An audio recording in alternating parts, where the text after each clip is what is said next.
Reason against the system.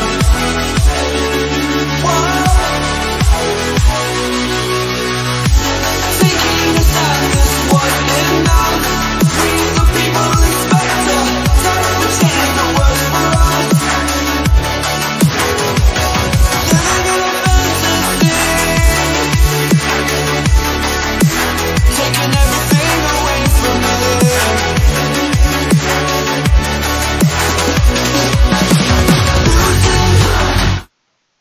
Alright everybody, welcome to the iconic Drew and Diamondback Sports Opinion Show here. This is a Ferocious Bunny Productions Presents. So why am I hearing an echo there, Diamondback? Anyway, that's... Thank you, sir. Anyhow, that's all good. I'll get through that. It's like talking on the phone at work and you can hear yourself. It's great. Anyway, so we are coming to you live from Diamondback's basement. It's basically the penthouse level of the basement. Yes.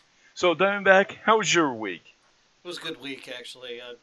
Just enjoying time with Laura's family. Unfortunately, we're dealing with a couple of different things there. Mm-hmm. So. Right. No, my week was a mixed bag. My car broke down, but I got a haircut. And I got to go see Cher on Sunday night. So it was definitely a mixed bag type of weekend. But, you know, you move on and you get that car fixed and go to work and do what you need to do. Get everything taken care of. So let's go ahead and get started. We do start off talking about the Ohio teams. And we always start with the Columbus Blue Jackets. Once again, our phone number, 614-996-8389. So this last week, on February 7th, the Jackets played at Phoenix, and they won 4-2. Goals in this game, Lucas Sidlak, and with a helper from Riley Nash, then David Savard, and Josh Anderson and Boone Jenner helping him out on that. Josh Anderson gets the third goal with Seth Jones and Alexander Winberg with the helpers. And then Boone Jenner, got one unassisted. And Bobrovsky had 29 saves in this game. Then on the 9th, they go to Las Vegas to take on the Golden Knights. And the Jackets beat the Golden Knights 4-3. Now this is impressive, Diamondback, and I'll tell you why, because I know you want to know. The reason this is so impressive is because the Golden Knights made it to the Stanley Cup Finals last year, only to lose to the Capitals. We'll talk about the Capitals here in a minute, because the Jackets played them this week too. But they beat the Golden Knights 4-3. Josh Anderson gets the first goal with Seth Jones and Boone Jenner on the assist. Tammy Panarin gets a goal with Oliver Borkstrand and Scott Harrington. Cam Atkinson gets the next goal with our Tommy Panarin and Prayer Luke Dubois helping him out. And then Cam Atkinson, and he gets helpers from Zach Wierenski and Artemi Panarin. So Bobrovsky had 20 saves in this game, and that's pretty good. Had 20 saves. And again, the Jackets win this game 4-3. You will notice that we did talk about Artemi Panarin quite a bit during those goals or assists, as far as that goes. We'll have some news coming up later on in the NHL/NBA segment of the show about Artemi Panarin. And as Jackets fans, it don't look good, but we'll get to that later on. Then we take on the Capitals. Columbus Blue Jackets take on the Capitals on the 12th last night and win 3-0. And in this game, Anthony Duclair gets a goal with Oliver Borkstrand and Zach Wierenski with the helpers. Nick Foligno, Seth Jones, and Ryan Murray on the next goal. And then an empty net goal by the aforementioned Artemi Panarin. And he got an assist from Josh Anderson on that. In this game, Bobrovsky had 20 saves. And next week, starting tomorrow actually, the Jackets will be home against the Islanders because nothing says Valentine's Day like hockey. So take your significant other to the hockey game tomorrow night. I'm sure she'll appreciate that. Then on the 16th, the Blue Jackets skate into Chicago to take on the Blackhawks. On the 18th, they come home to play the best team in NHL, the Tampa Bay Lightning. And on the 19th, they go up to Canada to take on the Canadiens. So that's your CBJ update. They are now 32-20-3 overall. So Jackets skating good right now. Got big games coming up this week. Got 4 games coming up. Hopefully they can get at least 3 of those and get some victories there. Get that going. Get the Jackets continue to go. I forgot to mention to you earlier, Diamondback, but moving on to our Cleveland Cavaliers now, the Ohio team. The Cavs are playing tonight, and in fact they started at 7 o'clock. So we will give you updates on that game as the show unfolds. They're taking on the Nets this evening at home. Any over-under on that, on whether they're going to win or lose? They actually won a game that I didn't think that they would. Hey, Josh.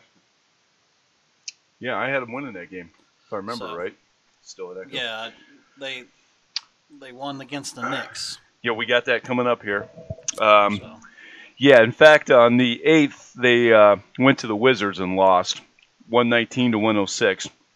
In that game, Colin Sexton had 27 points. And then they took on the Pacers at Indianapolis and lost 105-90. Jordan Clarkson had 18 points. And Diamondback kind of gave this one away to you, everybody. It's true. The Cleveland Cavaliers beat the Knicks at home 107-104. Colin Sexton had 20 points in this game. This was the 17th straight loss for the Knicks. Okay. So, you know, based on that, I mean, the fact that they've lost that many straight, the Cavs are now 12-45, by the way, going into tonight's game. Sweet. Do me a favor. Go ahead and hit your headsets, because I've got rid of the echo, but I'm hearing you and then a delay. Okay. So, I'm still hearing my... Yeah, I get that might work. We'll see. Let me go back to Facebook world. And Big Cass has weighed in. The Cavs will not win tonight, according to him.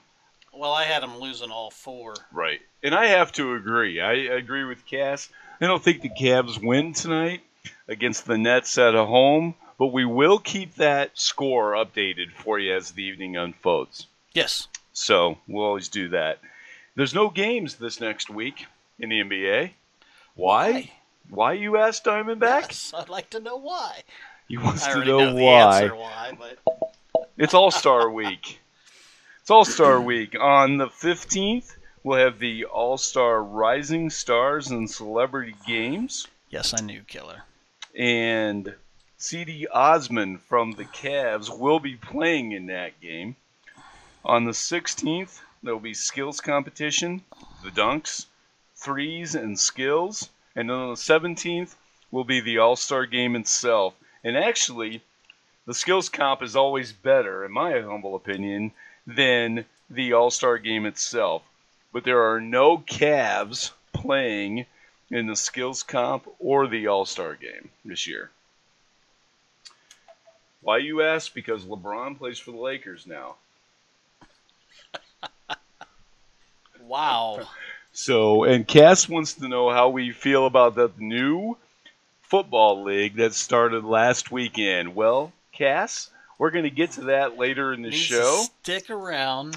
Stick around and find out. LMS DiAmOnDbAcK. Or just stay on my Facebook page. And also, tomorrow evening, check it out on Iconic Drew on YouTube. But no, you can go to LMS.DiamOnDbAcK now if you want. That's absolutely fine.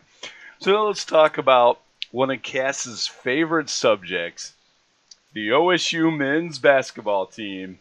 Once again, our phone number is 614-996-8389. The Buckeyes' record as of right now, 16-7, 6-6 in the conference. Moving in the right direction. And this was a good week for OSU basketball for the men's team. On the 7th, they beat Penn State 74-70. Luther Muhammad had 20 points.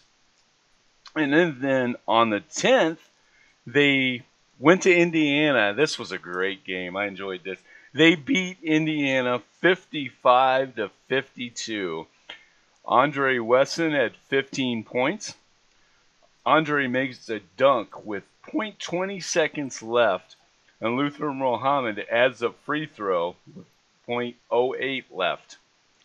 Big game, big win for the Buckeyes. Getting a win on the road in this conference is not easy. Great win for the Buckeyes. And they do have a tough one tomorrow night.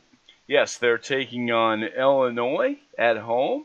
Again, another sports option in town on Valentine's Day, because nothing says love like taking your significant other to a hockey game or to a college basketball game. What do you think? You think your significant other would go for that, Diamondback? That I was thinking about the other day. There's a local radio station was giving away your choice of tickets. Oh, you could either go. I would choose CBJ. Well, it was CBJ both games. Okay. But is there one tonight? No, they're not playing. They're not playing tonight? No, they're off tonight. Okay, so it was either Thursday night or the next one. Yeah. Or no, it was yesterday. You could take yesterday's tickets. Okay. Yeah, so Which you could was a actually big win for choose the which one you Jackets. wanted to go to. Yeah. That's what it was, because Right. they was home yesterday and they're home tomorrow. Right. Yeah. And go Jackets and go Buckeyes. So let's go on to the OSU women's basketball team. Not such a good week for our women's team, unfortunately. They are now 10-12 and 6-7 in the conference. They took on Iowa on the 10th and lost 78-52. In this game, Dorka Jerkes had 12 points, and I think it's pretty much speaks volumes when your top scorer only has 12 points. That's not a good sign for your team. And then from the Iowa team, Megan Gustafson had 29 points. So quite a big difference there. Hopefully the Lady Buckeyes can turn it around this week. Tomorrow, again, another game on Valentine's Day. They are at Rutgers, and then they come home on the 17th to take on Wisconsin. Now let's talk about the OSU men's hockey team for a moment. See if Cass got anything else to say. Oh, it's buy one, get one free tomorrow. Is that for the Buckeyes or for the... That's probably for the Buckeyes. Okay, the OSU men's hockey team is 19-5-4 as of right now. OSU men's hockey? OSU men's hockey. 19-5-4. So they need one more to get into the dance. Well, It doesn't work that way. Yeah, it's a little different with hockey, but we'll definitely going to promo the Frozen Four for sure. No doubt about that. That's an awesome. So, how many teams actually make their dance? It's obviously not 60. It's 16. 16. Yeah. So they start right with the Sweet 16 and move basically on. And go from there. But then when they get to the Final Four, it's not called Final the Four, Frozen Four. Yeah. Right. That's one of the best names ever for anything. So on February 8th, they go to Wisconsin and win 2-1 in overtime. In this game, John Wintala gets a goal with Brendan Kinney and Quinn Preston with the assist. And then there's an overtime goal by Matt Miller with helpers from Quinn Preston and Austin Pulley. OSU goaltender Sean Romeo has 20 saves in this game. And then on the 9th, they play Wisconsin again and win 4-1. In this game, Dakota Joshua gets an unassisted goal. Tori Perrin gets the goal, and then Matt Miller, Miguel Fiddler with the assist. And then Miguel gets his own goal with Gordy Meyer and Grant Gabriel with the assist. And then Mason Jopes gets an unassisted goal. OSU goaltender Tony Napier with 20 saves in this game too. And then this week, the OSU men's hockey team comes back home on the 15th to take on Minnesota. And on the 16th, play the same team. The OSU women's hockey team is 18-12. So they're doing well too. However, on the 8th, they lost to Trying to be nice, Bemidji State. And they lose 3-2 in this game for the Buckeyes. Madison Field gets the goal with Sophie Jaguars with the assist. Then Lauren Boyle gets the next goal. Emma Malstairs gets the assist. And then from the other team, Lauren Vetch gets 44 saves. So the Lady Buckeyes put 46 shots on goal in this game. That's incredible. And they still lose 3-2. They make up for it the next day. Beat the same team 5-1. Wow, that's nice. That's a big win for the Lady Buckeyes. And in this game, Rebecca Freiberger gets a goal with Liz Shepers and Jenny Denwell with the assist. And then we have Charlie Dalquist and Lauren Boyle with the assist. Same person with the goal. Sophie Jackies with the assist. And then Emma Maltez gets a penalty shot goal. Sophie Jacquez gets the last goal. Madison and Lauren Boyle then get the assist. OSU goaltender Amanda Ziegler gets 18 saves. This next week, the Lady Bucks have no games. So they're taking a week off. Taking a week off. All right. Yeah. They're entitled to it. Yeah, right. And they're 18-12, so they might make a big tournament too. We'll see. Only time will tell. Then we move over to what has become one of iconic Drew's favorite sports over the last couple of years. We have not got Diamondback to like it yet, but we'll get there. We're talking about lacrosse. All it is hockey, but they run. Well, there's a little more to it than that, but it's kind of a combination of hockey and soccer to a degree. They play catch. They do play catch, and then they score. The OSU men's lacrosse team is 2-0, and on the 9th, they beat Boston University 17-10. If you want to see scoring, lacrosse is the sport for you.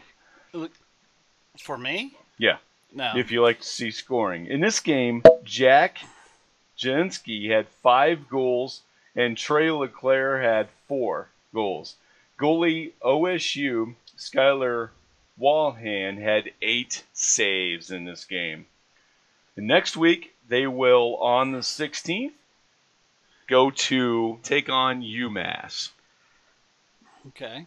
Usually just one game a week in lacrosse, at least for the men's team, it seems like. Anyway, the OSU women's lacrosse team is 2-0 as well. And they beat Cincinnati on the 8th, 16-6. Lisa Hernandez had 4 goals, and Sophie Diaz had 4 goals as well. OSU goalie Jill Rizzio had 16 saves in this game. On the 10th, they took on Detroit Mercy at home and beat them 19-5. That's a beautiful win. Lisa Hernandez had 6 goals. Sarah Dickinson had 3 goals. Jill Ruzzo had 7 saves and 2 goals against. And then Paige took over. Paige Postlewaite had 3 saves and 3 goals against. Next week, the Lady Lax team takes on Brown on the 18th at home. And we just have 2 more teams to talk about for Ohio. And first one's pretty easy because they didn't play any games this week. But they're starting soon, and that's the OSU baseball team. Now, 0-0 right now. Looking good. OSU does put together a good baseball team. Normally they do. Yeah. Yeah, they go through like a 2 or 3 year hiatus and then they come back again. Yeah, and this is I need to go to some of these games this year. I've never been to an OSU baseball game. Yeah, I need to do that. It's a lot pretty of fun sweet from what to I hear. watch some of these up and comers. Right. And so next week on the 15th, they are at Seton Hall. On the 16th, same place. In fact, the 17th as well. And then on the 18th, they go to Florida Gulf Coast University. So they're not home next week, but they will be shortly. Anybody who lives in Ohio knows why they're not home right now. Because of the weather. And so you know what, everything is left because of the weather, right? But we did get a nice incoming of something. They're called potholes. Right. Potholes were bad today. They're bad every day. I got to tell you, as I mentioned before we went on the air, I'm not driving my car this week. I'm driving Carrie's mom's car, so I've got to be extra careful. I mean, wow. Yeah, if I blow a tire on her car, I'll never hear the end of it. Oh, God, no, don't do that. Yeah, really. I'm being very careful. Trust me. So, I mean, I'm looking at the road. I know you got to look around, too, but I'm looking. Wow, I'm telling you. If I can't let anything happen to that car. Trust me. Yeah, she will not be happy. Neither one of them will be happy for that matter. But as you all know, we give equal time on this show to the men's and women's sports for the Ohio segment. So, OSU softball has started. Softball? They are 3-2. And it's college softball. It's the fast pitch. It's freaking phenomenal. So, they on the 8th, they went to George Mason and won 7-0. Lily Piper had 2 runs, and Caitlin Kaufman had 2 RBIs. And then on the 8th, they also played Old Miss. Not sure how this happened, if they got split squads early or what's going on here, but they won this game 4-2. And in this game, Emily Close had 4 RBIs, and Morgan Ray had 7 innings pitched with 4 strikeouts. There's so many tournaments during the beginning of the year. That's probably like 4 or 5 teams. That's probably what this. They get up and they just go at it. Right, exactly.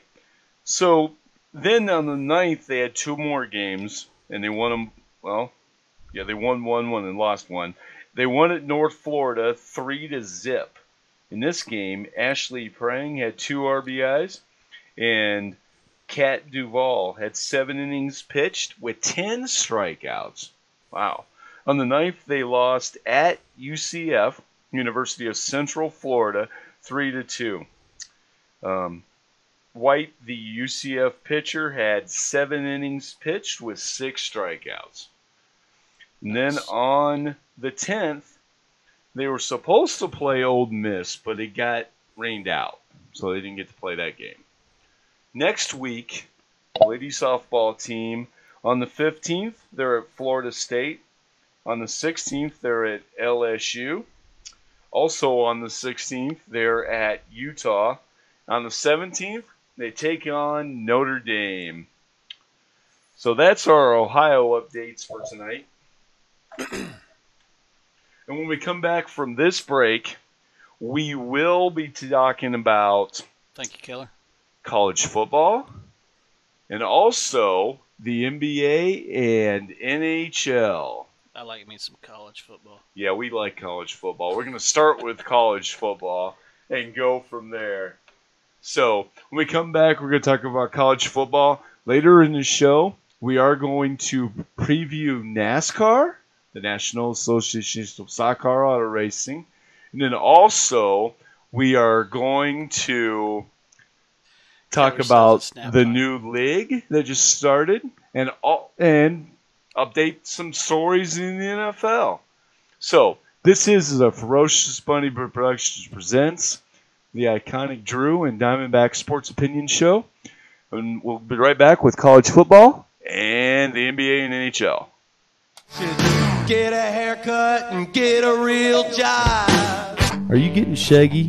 When you go home to visit your mom, does she say, "Who is the new girl?" Well, this is the iconic Drew, and every time I need a haircut, I go see Todd at Todd's Barbershop. There are always sports on the TVs, and everyone gives their opinion on sports. Sometimes even topics from the iconic Drew and cast of characters sports opinion show. Todd has been cutting hair for over 18 years, and he's very personable. He will give his opinion on sports and anything else we're discussing. If you want to get a great haircut at an old-fashioned barbershop, go see Todd the Barber at Todd's Barbershop, located at 3867 Latimer Street, Hilliard, Ohio, in the heart of downtown Hilliard, near Columbus, Ohio. Hours are Tuesday, 2 p.m. to 6 p.m., Wednesday, 9 a.m. to 4 p.m., Thursday, 9 a.m. to 6 p.m., and Friday, 9 a.m. to 4 p.m., and then on Saturday from 7 a.m. to 1 p.m.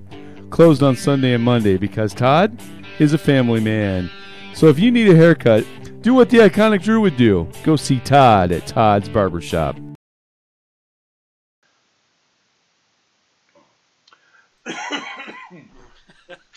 You're live. All right, well, everybody, welcome back.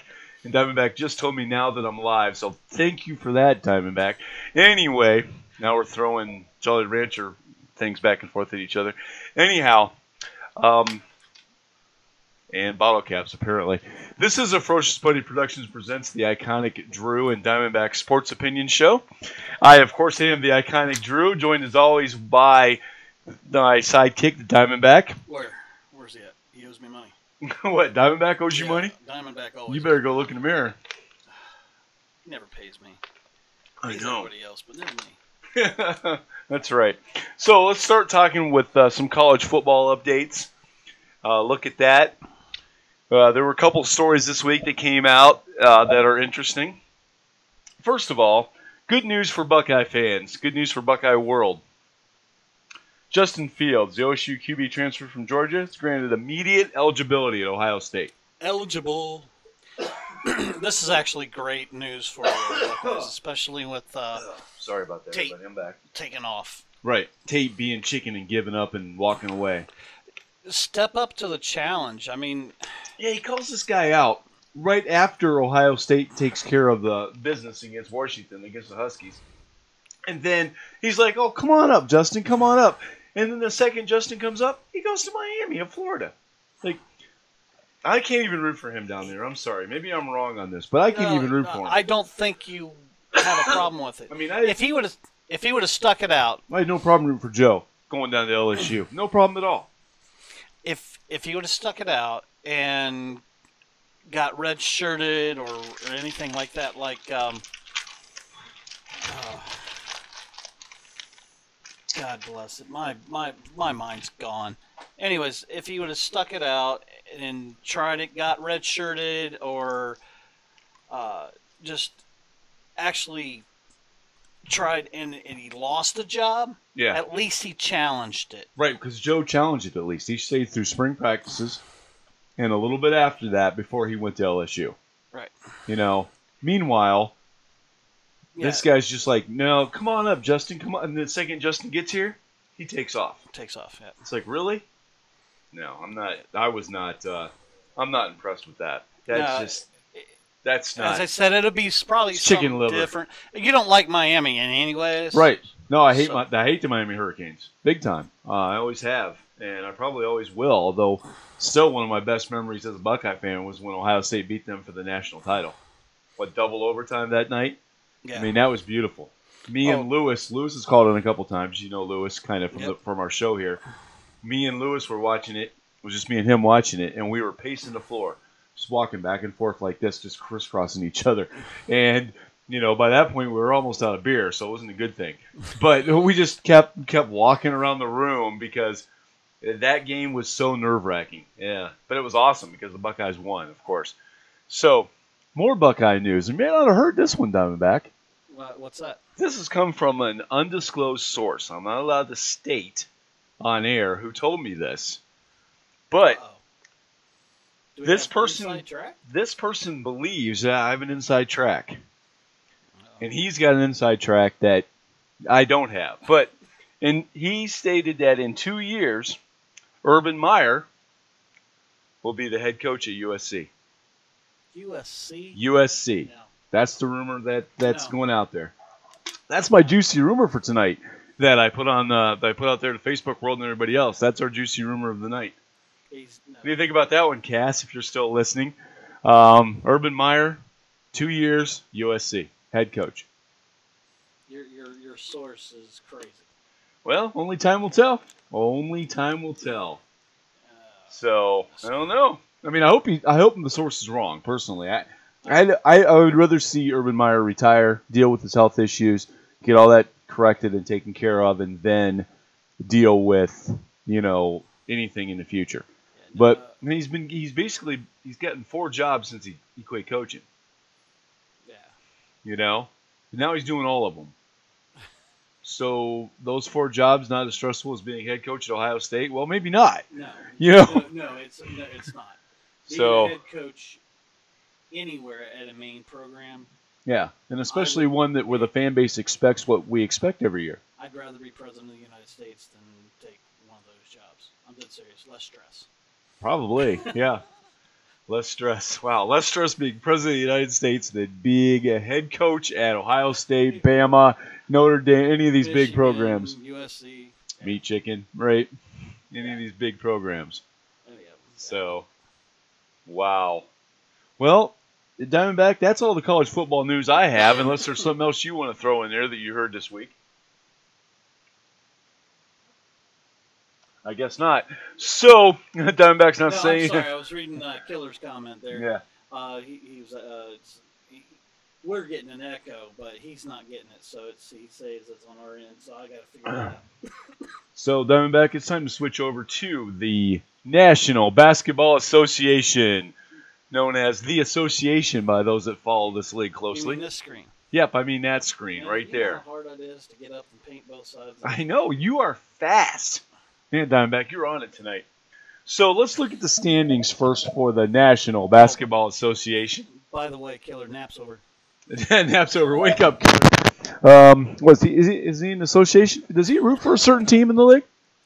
You know what? I don't know if he. Well, let's ask him. So, do you remember who's in dead last in the West? in the West? In the West. No. Okay, the Phoenix Suns are dead last. They are 11-47 and 31 games out of first place. That's amazing. Okay, top 8 for this for the West. You have the Kings, who are 11 back. Then you have the Spurs, who are 9.5 back. The Jazz, who are 9.5 back. Then the Rockets are at 8 back. Trailblazers at 8 back. Thunder are only 4 back. Nuggets 3 back. And I guarantee you can guess who's number 1 in the West. In the West? Yeah. Clippers. I just mentioned the Clippers 2 seconds ago. Oh, okay. You're as bad as Common Man. You don't listen. No, the Warriors are in first place. Warriors. I knew the Warriors. They are 41-15. So who's the worst team in the East? It's not the Cavs. Not the Cavs. No, not the Cavs. It's going to still be the Knicks. Yep. The Knicks are 10-46, and the Cavs are 12-45. They both suck, but they're the Cavs are not the worst team. So Killer's being a smart ass, by the way, right now. He's like, well, how many teams did Canada have? well, they have one, right? The Toronto Raptors. 7.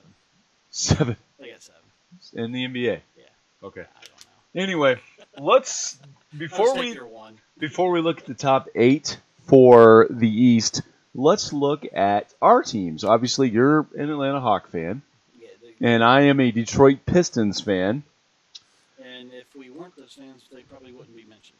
No, probably not, although we'll do the top 8. Spoiler alert, Uh-oh. one of us has found their way back into the top 8, and Oh, it's that's not nice. you. The Atlanta Hawks are in 12th place at 19-38, and they are 23.5 games out of first place. So who do I think you're rooting for? Is the Dallas Mavericks. But he is a Cowboy fan. Maybe he's stuck in the same city. I mean, Iconic Drew can't stick in the same city. Maybe Killer can. So anyway, in 8th place, the Detroit Pistons have finally found their way back into the playoff conversation. We are 15 and a half games out of first place. The Hornets are 7th at 15 out. Nets are 6th at 14 out. 76ers then at 5th at 6.5 out. Celtics, same in 4th place. Pacers, 4.5 out. Raptors are 1 game back, Killer. You might want to jump on that bandwagon. They are 1 game out. The Bucks are in first place at 42 and 14. So what's all this mean? What all this means right now is that if my Pistons make the playoffs, I'm not saying they will, but if they do make the playoffs this year, they get to play the number 1 team and be out in the first round. So good luck with that, Detroit. Hope you enjoy here's your parting gifts. Welcome to the playoffs. Here's your parting gifts. Go away now. They'll get to play Milwaukee and lose promptly. So that'll be exciting. We do have some NBA news as well, Diamondback. I'm sorry, say that again? We have some NBA news as What's well. that? So we have Mike Bass, who is the NBA spokesman, said the league office is looking into whether any contact took place between Ben Simmons, who currently plays for the Philadelphia 76ers, and the LA Lakers that violated the NBA rules. So this would be another time that the Lakers might get in trouble for what they call it's collusion or contacting a player too early or anything like that before certain times of the season. So the Lakers could once again get in trouble for this. We'll wait and see what if anything comes of that. So now it's time to move on to one of my favorite leagues, the National Hockey League. So Diamondback changes those things for us real quick there, and we'll move over to them, to the National Hockey League. So let's start with the West standings. Top 4 teams out west, as you can clearly see now. Diamondback is a fan of the Calgary Flames, and the iconic Drew is a fan of the Columbus Blue Jackets. See where we are in the playoff run for both of these teams and for everybody else right now. Sounds good. So, out west in the Pacific Division, one of the weakest divisions in hockey, the Sharks are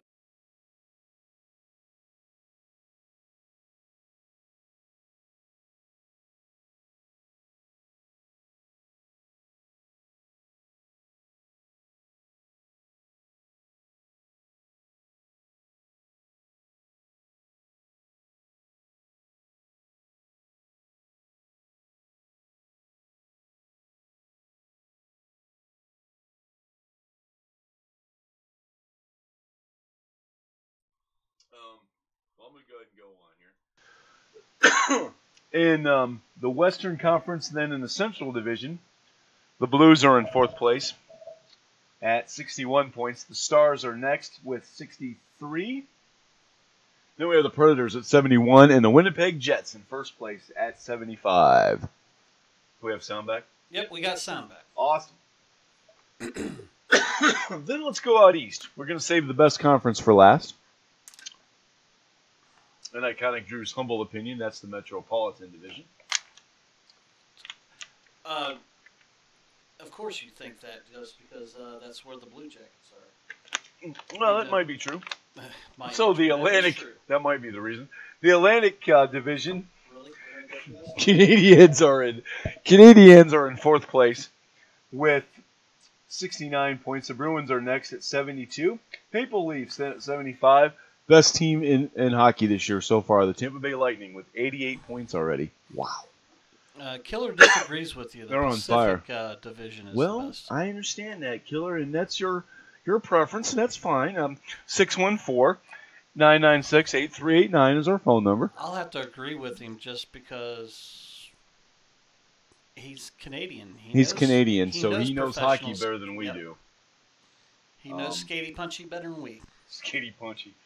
I like it. Skatey punchy. Yeah, your team is in the Pacific Division as well. That's part of the other reason I agree with him. So, I mean, and the Canucks are his team, so, right? No. Oilers. Oilers. Well, the Oilers are way down here. 55 points. Not having a good year, Killer. Yep. Sorry to say that, buddy, but, it's okay. But let's look at the best division in hockey now, the Metropolitan Division. In fourth place, the Pittsburgh Penguins with 65 points, 2 points ahead.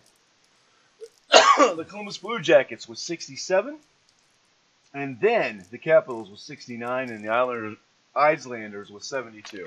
The Islanders? Islanders. There he goes again. I'm going to actually change that to your background. The Islanders. No. Nope, I will always be a Columbus Blue Jackets fan. That's my team. So, and we do have some NHL news for you all at this point. There was a gas leak on Monday. I'm sorry, folks. Gas leak on Monday forces evacuation of Nationwide Arena. Don't you dare change that background. I'll not be happy with you. This canceled Blue Jackets practice. But as we mentioned earlier, the Jackets went out and beat the Caps last night 3-0. So apparently not having practice didn't hurt them. And they are winning that game without practice. A lot of us were wondering if this gas leak happened because of the Cher concert the night before.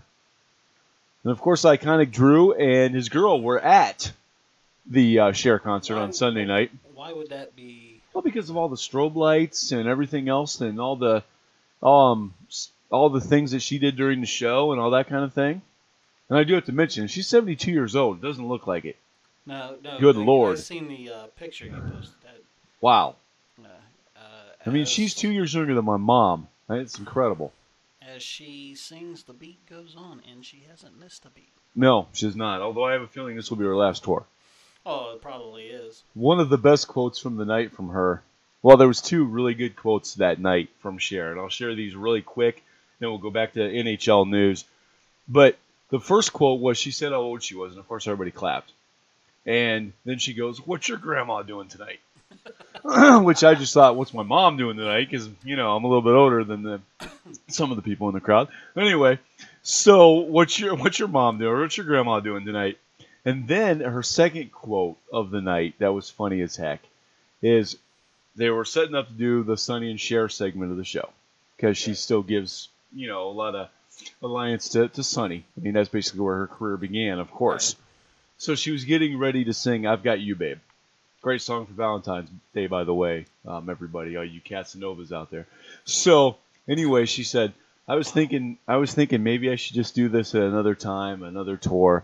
And she says, "Bitch, you're 500 years old. There's not going to be another tour." That was great. I mean, wow. It was a good show overall. Wow. So, anyhow, back to the NHL news now. The National Hockey League. Ducks fire coach Randy Carlyle amid losing streak. In the last 2 months, they went 2-15-4. So, Mr. Carlyle out. You ever thought about coaching hockey? No. No, not at all. Okay. Well, I think it's still open. This is the news I had alluded to earlier when we were talking about Blue Jackets and their scoring this week. And the name of Artemi Panarin. Now, of course, he's involved in a lot of scores. He gets a lot of goals. He gets a lot of assists. Really good player for the Columbus Blue Jackets, but may not be there much longer. He has come out and said within the last couple months that, in fact, last summer, before the season even started, that he didn't want to live in Columbus because he thought the town was too small for him. He wants to live in a big city like New York or LA or something like that, or Chicago. So he wants to live somewhere where the town is bigger. He's kind of come out and said that. He is from Russia. Not sure what size of town he's from there, but he does realize that Columbus is the fastest growing city. Well, I think somebody needs to tell him that world. if nobody has. He was going to wait until after the season ended to be traded, or to look for options, but he has a new agent, and his new agent has said he's going to test free agency whenever that begins for the NHL, and maybe Killer can let us know exactly when free agency begins. But he wants to test it when that happens and possibly leave the Jackets before the playoffs even begin. So that would be bad news for the Columbus Blue Jackets because obviously he scores a lot of goals and gets a lot of assists for the team. Yeah, no. And I'm not going to have anything against him if he leaves. I mean, I I do wish he would give Columbus more of a shot, but July 1st every year. July 1st every year. Thank you, Killer. Canada Day. Canada Day. That makes total sense. It makes perfect sense. Perfect sense for Punchy They have a Skatey. Canada Day? Kill it? Really? Punchy Skatey. I'm going to call it that from now on. Skatey punchy. Skatey Punchy. Oh, Yeah. you put Skatey first. Some more NHL news. Pens Oli Mada is dealing with an upper body injury, and he's out indefinitely. Not good news for the Pens. Bruins leading scorer, and this is really bad news for the Bruins. Bruins leading scorer David Pastrnak will be out at least 2 weeks after undergoing a procedure to his thumb. And the Kings have traded forward Nate Thompson and a 5th-round pick to the Canadiens for a 4th-round pick. The Canadiens acquire forward Dale Weiss and defenseman Christian Folin from the Flyers for David Shalenko and Brian Ferrazzi. So that is all the National Hockey League news I have, unless Killer wants to throw more out to us. This is his segment of the show. His segment. His segment. This is his segment. We do this for him every week. And personally, I like hockey anyway, so I would be doing it anyhow. But again, looking forward to meeting Killer. He's a Facebook friend now. But I'm looking forward to meeting Killer when you get married, Diamondback. Yes.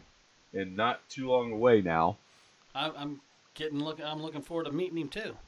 Okay, so okay. So Killer has told us where Artemi Panarin is from. I can't pronounce the name of the town though. Russia. So, Russia. Well, it's Russia. We already knew that. So when we come back from this next break, we are going to talk about the National Association of Stock Car Auto Racing, otherwise known as NASCAR. Do a little preview from that. If you want to give us a call, it's 614-896-8389. Again, this is the Ferocious Money Productions presents the iconic Drew and Diamondback Sports Opinion Show. Get a haircut and get a real job. Has your better half ever told you look like a bad chia pet? Does she make you sleep on the couch? Does she confuse you with the dog? Then maybe it's time for a haircut. Hi, I'm the Diamondback, and when this happens to me, I go see Todd the barber at Todd's Barbershop. Todd always has sports on TV and great sports topics being discussed between Todd and the other patrons. Todd's been cutting hair for over 18 years and very personable. He will give you his opinion about sports and other topics of discussion, always guaranteed to make you laugh. Todd is located at 3867 Latimer Street, Hilliard, Ohio, in the heart of downtown Hilliard. His hours of operation are Tuesday 2 p.m. to 6 p.m., Wednesday 8:30 a.m. to 4 p.m., Thursday 8:30 a.m. to 6 p.m., Friday 8:30 a.m. to 4 p.m., and Saturday 7 a.m. to 1. Closed on Sunday and Monday, so when you need a haircut, follow the Diamondback's advice and go see Todd at Todd's Barbershop.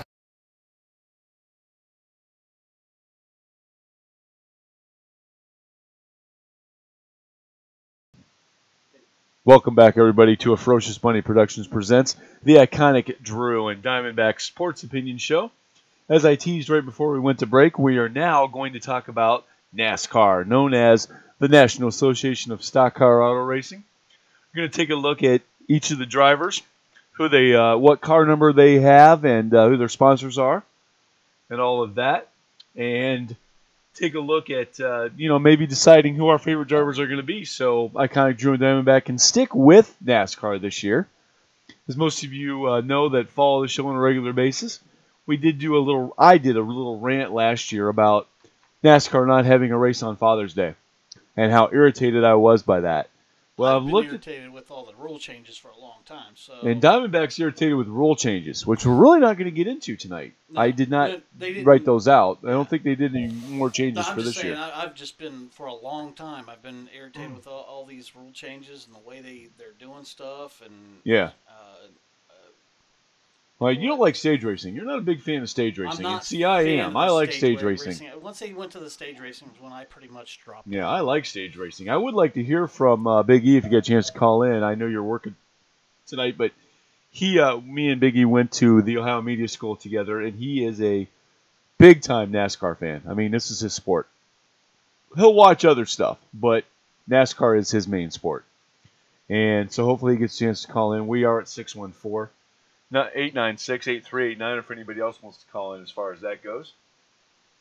So the Killer actually stopped Thanks, because Stacey. of Appreciate that. because of the stage racing as well. Really? Now, see, I think the reason I like stage racing is it kind of breaks things up, and it's kind of like you're racing more. Instead of lap 100 meaning nothing, it means something now. It means something. You get points for it. You get a chance to build your points You up want for the points? year. Lead a lap. Well, okay, but they are leading the lap at the stage end of the stage race. Yeah, that should all he is. Just leading the lap. Boom, done. Yeah. None of these extra points. No, I mean, it's like watching Saturday night stock racing, man. When they put this in, what this did was it made it more exciting for the fans and set it up so that these guys are racing hard at lap 100 instead of just lollygag around the track. Well, There's no competition when they do that. When they went from going from the different point values all the way up through and just knocked it down to there's 43 cars. You come in first, you get 43 points. You come in last, you get 1 point. I didn't have a problem with that. Yeah. That was the whole. I mean, it was okay. It just made a lot more sense because you'd like go, okay, last place gets 34 points, and you add 3. You add 3, all the way up through it, and the next thing you know, you're adding 4. Scared of math? A little bit confusing. Scared of math? I mean, this is the same fan base that just figured out that race car spelled backwards is still race car. Yeah, no, it's Sorry, Big E. I didn't mean that in a bad way. No, it's not. It's not anything bad against Big E or any NASCAR fan for that matter. NASCAR fan, but yeah, there's a lot of math involved in it, and they was like, why are we doing it this way? Let's bring the points in closer. I understand now that with the stage racing, they're trying to bring the points in even closer. Yeah. And make it harder for these guys. See, and I think away with it. I think one of the best things NASCAR did in the last couple of years was adding the championship thing at the end of the season, where you get the top 10, 12 drivers duking it out for the championship. I was for that. I was actually for that change. Yeah. It's the stage racing that I just was like. Well, don't worry. You know that when we update NASCAR, when I do the NASCAR update every week, I can guarantee you the stage racing will be included. Just because Diamondback likes it so much. That'll be my nap time, Killer. Yeah, it'll be Diamondback's nap time. He'll be like, time to go to sleep. I kind of Drew's talking about NASCAR stage racing again. I gotta sleep now. So, yeah, well, sorry about your luck there, Diamondback, but stage racing's here to stay, I have a feeling. I don't think it's going anywhere. I don't think it'll go away. No, it won't go. It won't go away for a while. I mean, it's a fad. Everybody's into it. Okay, yay. Yeah, no, I like it. Like I said, I like it. It's like watching stock car racing on Saturday night at your local track, Columbus Motor Speedway or wherever, and all of a sudden there's 10 laps to go and they're duking it out because they got to get to the front. Well, now they want to get to the front at lap 100 instead of waiting lap 200. So what happens now is you got a reason to be awake at lap 100. It used to be that you could take a nap at lap 100 unless there's a wreck, and wrecks wake me up. I don't know about you, but I'll be dead asleep, and if there's a wreck, I will wake up. I guarantee it. Every time. If there is a wreck, I will wake up. Killer said it'll only be a 5 to 10 minute conversation instead of hour and a half. Well, that is true. It will only be. There's only one race. Hours and a half, I'm sure. There's only one race to update every week. So basically, it'll be a 5-minute segment because it won't take us very long. Today we're previewing NASCAR, so we're going to talk about it for a while. Because, well, we still have the NFL to talk about and the Alliance of American Football as well, and our opinions on that and how things went. I can't wait to get to that segment. In fact, it's next. As soon as we're done with NASCAR, that will be next. What's that? The Alliance of American Football will be right after NASCAR. The AAF. Which what was his name? Off of ESPN. He was like, nope, needs to go away. Basically. I was so mad when anyway, I won't give away too much of what I think right now. Anyway, right now we're talking about the National Association of Stock Car Auto Racing. 614-896-8389. There's a race coming up this weekend. Perhaps you've heard of it. The Daytona 500. Yes. It's called the Super Bowl of NASCAR. They call it that. It's the first race of the year. leave it to NASCAR to say that the first race of the year is the best one, the one we're all supposed to be pumped up about. This race is, by the way, it's on Sunday the 17th, 2:30 on Fox. Go ahead, Well, Diamondback. you're pumped up about it because it is the first race, yeah. of the year. I mean, that's why it's their Super Bowl. Yeah, I get that. You know, and boom, and then of course you're looking at the championship at the end. It's awesome. So seeing all that is. And I believe they go back to Daytona at the end of the year too as one of those races in the last 10 races of the year. If they do Pretty that, sure. I'll be very or upset. Miami Homestead. I think Miami they go there. Homestead, yes. Yeah, not Daytona. I was going to say if they ever move. Well, they're not going to move the Daytona fi- 500. No, the Firecracker 400. If they ever move. Oh, the yeah, that's in the middle of the Firecracker summer, 400. And yes, in I July. will always refer to it as the Firecracker 400. No matter what they decide to call it. Whatever. I don't care. They can sit there and say Firecracker 400 brought to you by Coke Zero. I don't care. Yeah. Yeah.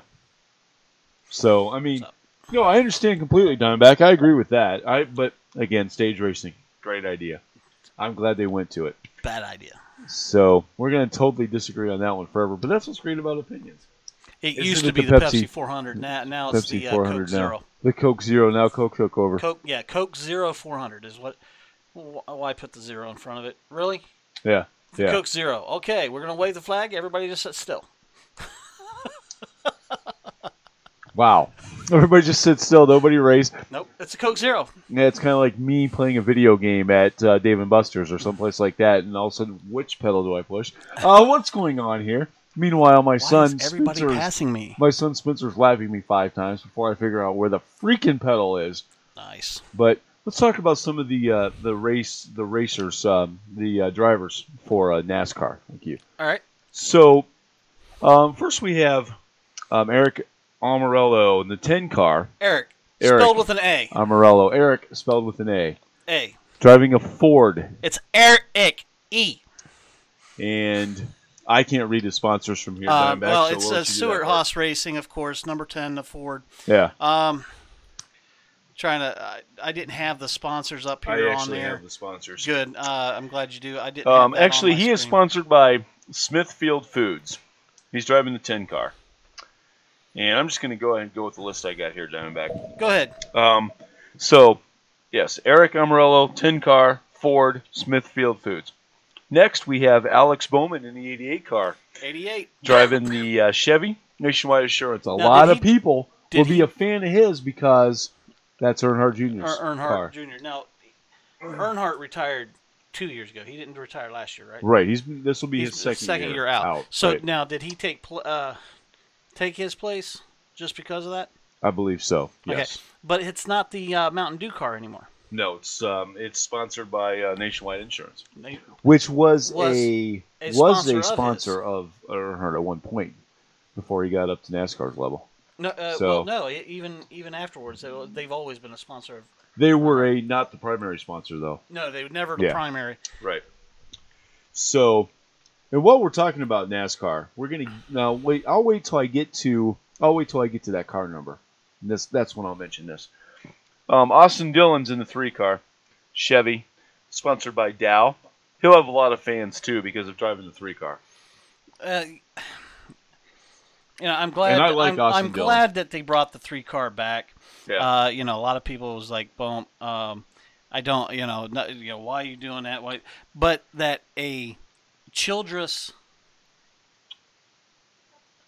family member is driving it, don't have a problem with that. Right. I really don't, because it was Childress' car in the first place. Right. And he held on to the number, and that's why they didn't. He didn't retire, or they did not retire the number 3 car. He just chose not to drive it, and he swore that it would never come back in the black and white. Right. It will never be back in black and white. And that's pretty awesome. And here's a driver I love to hate. And I got to tell you, folks, this is part of the key to NASCAR.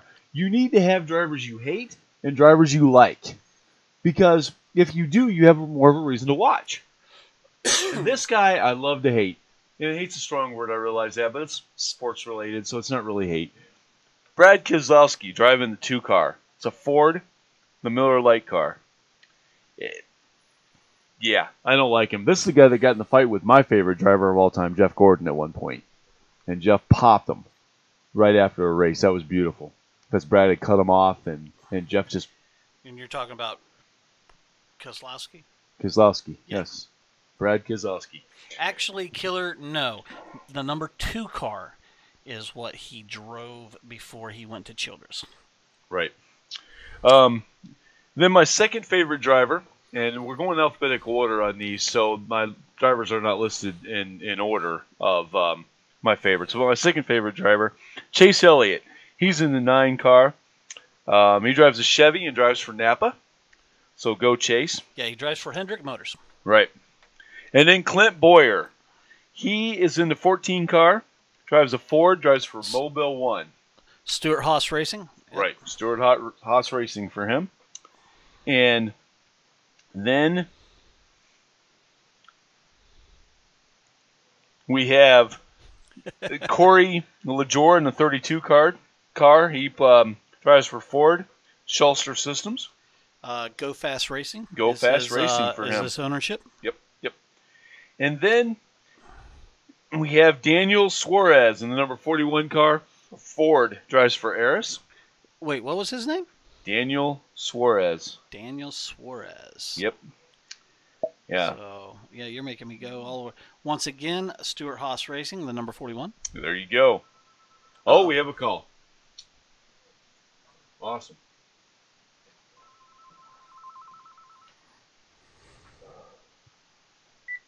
Hello, caller. Give us your name and where you're calling from.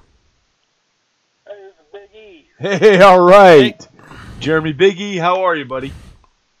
Good, how you doing? I'm doing great. Thanks for giving us a call tonight. Of course, we are talking about your sport, the National Association of Stock Car Auto Racing. How pumped are you for Sunday? Oh, I'm pumped out, especially after Sunday when Jimmy Johnson took out Paul Menard for the win. Can't beat that statement for the start of the season. Right. Well, yeah, it's going to be a good season. I'm going to stick with it this year. Last year I got pissed off because they didn't race on Father's Day. And, I mean, there's nothing better than grilling and watching a race, and drinking a couple foamy pops. And I didn't get a chance to do that because NASCAR wasn't racing that day. Yeah, they need to change that back. I agree with you 100%, grilling and everything. But, hey, I was just calling real quick. I got to get back at it. Right. My prediction for the Daytona 500 is Alex Bowman will win. Okay. Alex Bowman. Okay. I like that I prediction. think he has a great car and a great mentor in Dale Jr. All those guys know how great he was at super speedways. And, of course, that's the guy in the 88 car, Alex Bowman. Okay, that's what I was trying to look up. Yeah. So, and how do you feel William Byron will do this year? Will he have a breakthrough season, or is he a year or two away yet? I think he'll get a win this year. Okay. I'll take that. But I mean, you could count that as a breakthrough if you want for being a second year. But I don't see him winning more than one. Okay. Who do you like for the I know it's early, but who do you like for the championships? What drivers do you think have the best shot? I think if Johnson keeps driving the way he is, he'll be in there along with Harvick and Kyle Busch and Martin Truex Jr. definitely. Okay. All right. Yeah, I like a couple of those guys. Not a big fan of anybody with the last name Bush in racing. Oh, why not? So. Get that later. Yeah. But of course we will be talking about. I gotta get going here. All right. Well, Big E, I want to thank you for calling in, and definitely the expert when it comes to NASCAR. Thanks for calling in, and enjoy the rest of your evening. Yeah. You too. Thanks for having me. Yeah, Thanks. No problem. Thanks, buddy. Bye. Okay, so definitely want to thank Big E for calling in. I know he's working tonight. We normally do the show, of course, on Thursday night, but we switched this week because of Valentine's Day. We're going to talk later about where we're going to go do. as far as that goes. But Big E was always, he walked up to me I think I was my second or third day at the Ohio Media School, and he walks up to me and he goes, "So would you like to do a NASCAR sports talk show with me?" And I'm like, wow, that might be fun. Ended up doing football instead because football is more my lane. You know, as you know, you've known me for 20 years, Diamondback. Football has always been my sport. Football has been your sport for quite a while. Right. You know, when you met me, I was baseball and NASCAR. I got into NASCAR because of my first wife, and her family was big into it, and they were all Earnhardt fans. And so I chose the 24 car and this young punk kid, and he took over the NASCAR world. Jeff Gordon. But it's kind of in it. I like the story on how you picked yours because it was the Indy 500, wasn't it? Well, it was the Brickyard. Brickyard. And he won. Brickyard 400. And he won the race. And he won the race, and that's how you chose your driver. Yep. I was like, I'm going to watch this race, see what my family at that time's talking about. I'm going to watch this race, and whoever wins it is going to be my driver. And thankfully, Jeff Gordon won, because what if it would have been some upstart that only won one race in his career? You know? And while we're on the subject of Jeff Gordon, you see he got inducted into the NASCAR Hall of Fame. Who's that? Jeff Gordon. Jeff Gordon. Yeah. Good. Yeah. I mean, he deserves it. I mean, he's Absolutely. the one. He's the one that's made the sport what it is today. Well, he really was. Yeah. Because his rookie year was the same as Bobby Labonte's, and there's quite an age difference between those two. Because you know, I was a Bobby Labonte fan at that time. You know, I'd rooted for Earnhardt, of course. You know, because I had several drivers. It's kind of like, you know. Well, that's kind of what I'm doing. I tell you all the time, you know, pick a team when it comes to baseball. NASCAR, you can't do that. You got to have several drivers, because one wreck, your driver's gone. Right, and then why watch it other than to root against guys? Yeah, against people. So, like the Bush Brothers, for example. Killer's asking, did you take the 24 because you wanted to stick it to your stick it to the family? Yeah. Well, nice. It kind of worked out that way. It kind of worked that way. It did work out that way, because, and this was before we met, of course. Yeah.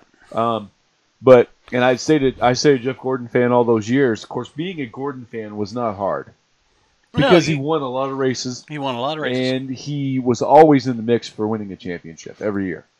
He had some great commercials out there. Oh yeah. And the commercial that I really liked is when he switched from the oil that they were using to Quaker State. Yes. And they came out and he's like, "Wait, you won all 13 races this year. You know, why are you guys changing oil?" Well, there was 20 other races we didn't win. Right, exactly. It's like, wow. And I got to say this before we get back to the drivers. The thing that is most interesting, there are two things that are the most interesting about NASCAR. First of all, when you're at a race, there are people rooting for as many as 43 different teams. No, not 43, 32 different teams. And no, you had it right. 43 different teams. I had it right the first time. Yeah, and questioned myself. I shouldn't do that. I should know better by now. They had 43 different. You have fans of 43 different teams at the same time at the same sport event, rooting for their drivers and having beers together. And not fighting. over it. That's big too. And then on top of that, and I forget what the other point was. I'm so sorry. I'll get back to it. I'm sure it will. Well, I'll go ahead and take this time and actually point out that Killer's actually admitting he was wrong. Oh, wow. Yes. The round went to me. I was right. Wow. Childress was the owner of the number 3. Killer needs to stick in his lane, hockey. So, anyway. No pun intended, the lane here. Yeah, a puck intended for that matter. A puck intended. The puck intended. And I will think of the other point I was going to bring up there. I'm sorry about that. I totally lost my train of thought for a moment.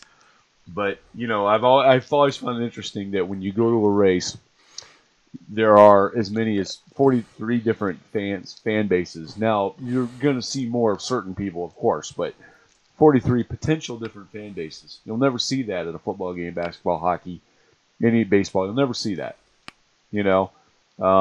because there's only 2 teams playing.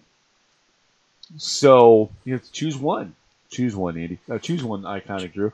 Anyway, not in baseball. Yeah. Not going to happen.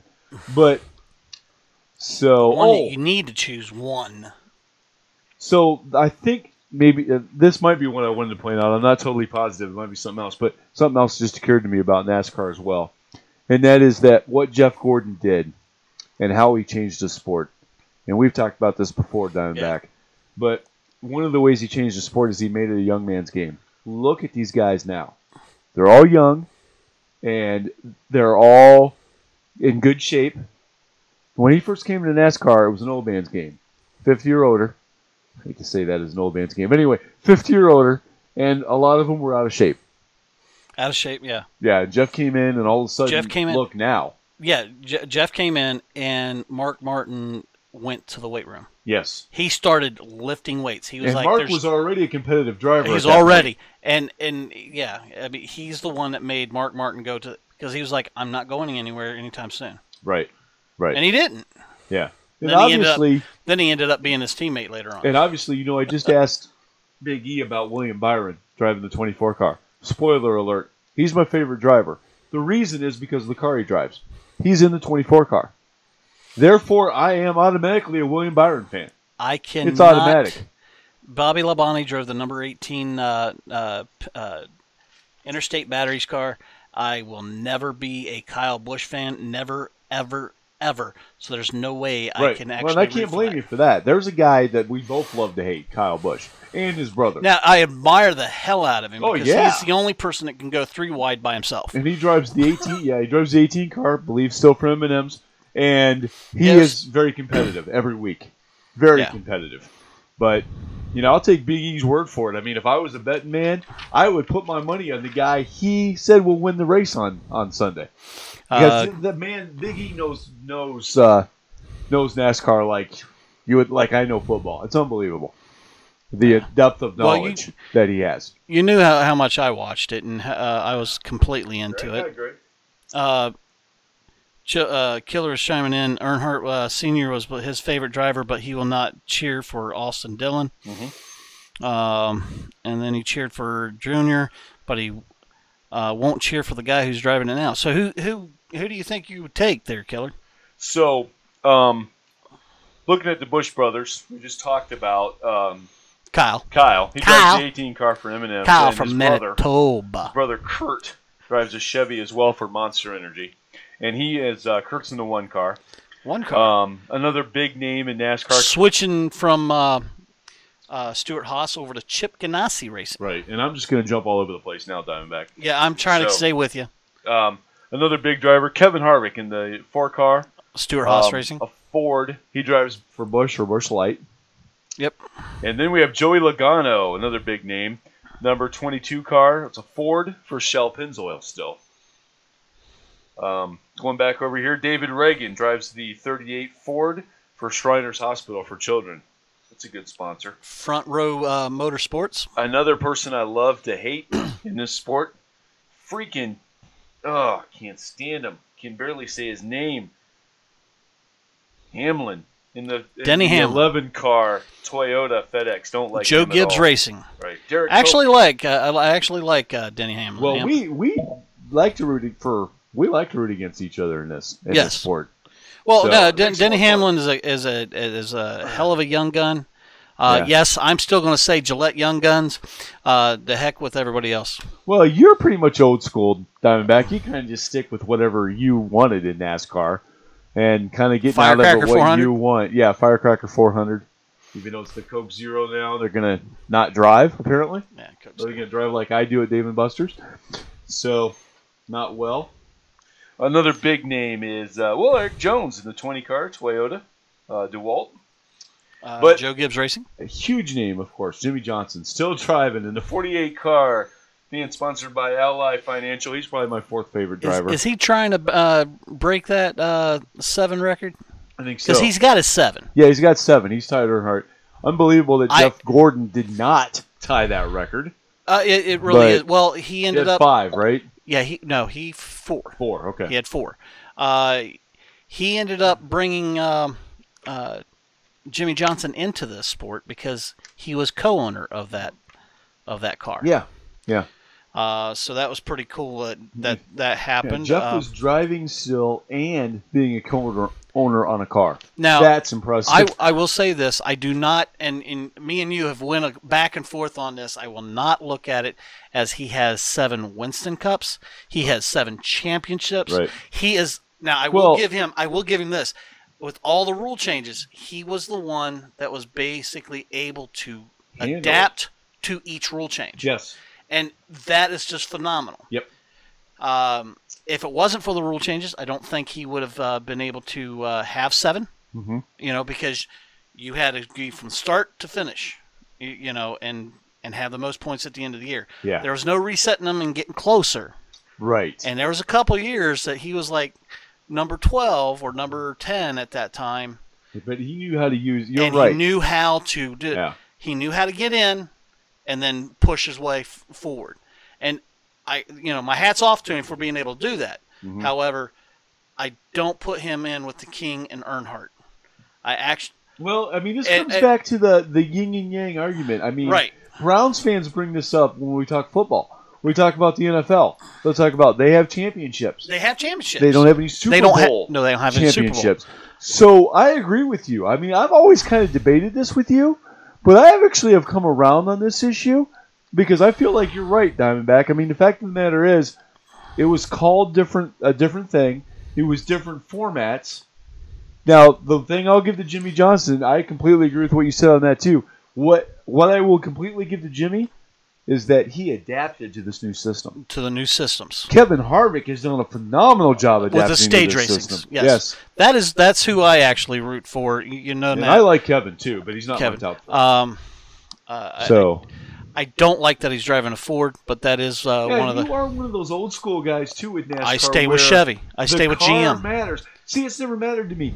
Now, I will admit that the 24 car, in my mind, should be a Chevy because that's what Jeff Gordon drove. And if it changed to a Ford, or a Toyota, I might not be a fan of the 24 anymore. Well, I mean, Joe Gibbs. I mean, he had Pontiac there for years, years, and then he switched over to Dodge. Dodge left again, and now he's pushing the Toyotas, and great for Joe Gibbs to be able to adapt, and he still wins some championships from time to time. So Jamie McMurray drives the 1 car for Chevy, the McDonald's car. It's another big name. Kyle Larson, 42 Chevy, credit 1. Martin Truex Jr., I think I already talked about him. But that number 19, Toyota Bass Pro Shops. If I could name 5, he would be in it. Paul Menard drives a 21 Ford for Menards. Yes, you notice that name always follows him. Yeah. Why? Because Daddy owns that store. Right, precisely. And I actually like Paul Menard. I know a lot of people don't because they feel like he fell into it, but I've always liked Paul Menard. And he's driving for the Wood Brothers, which is a team. Like that the fact. team is been out there for years. Yeah. Absolutely love it. So. Ricky Stenhouse Jr. In the number 17 Ford for Festino, and this is where I got to bring this up. Roush Fenway Racing. Give it to Killer to say this. Last year, he says, actually last year I rooted a little for Danica Patrick because she is hot. I have to completely concur with that, and I'm sure that Ricky's broken heart agrees as well. But because that was the scuttlebutt, they broke up. I think that is actually the case. And yes, Bill Elliott did drive for the Wood Brothers. Killer. So, Yes. if you had to name your... I'm impressed that he even was able to pull that out. Before I ask this question, Diamondback, have I missed any big name drivers? Big name drivers? Going through. Kind of like this guy who's driving the... the Wallace. I forgot about him. Bubba. You gotta like a name like Bubba. Bubba Wallace. Driving in the NASCAR circuit. Yep. Bubba Wallace driving for Richard Petty Motorsports. Who's their sponsor this year? Plan B Sales. Plan B Sales. Yeah, and in fact, I have him listed as my third driver, and I missed him when I was going through the list. So there you go. Who are your 4 top drivers? I'm always gonna. I'm gonna root for Kevin Harvick. Just yeah. He's driving a Ford, but that's. Killer says, "Geez, I have to watch NASCAR." It's only once a week, Killer. It won't kill you. Oh no, he's like Jesus. I used to. Watch. Used to. Yeah. Okay. So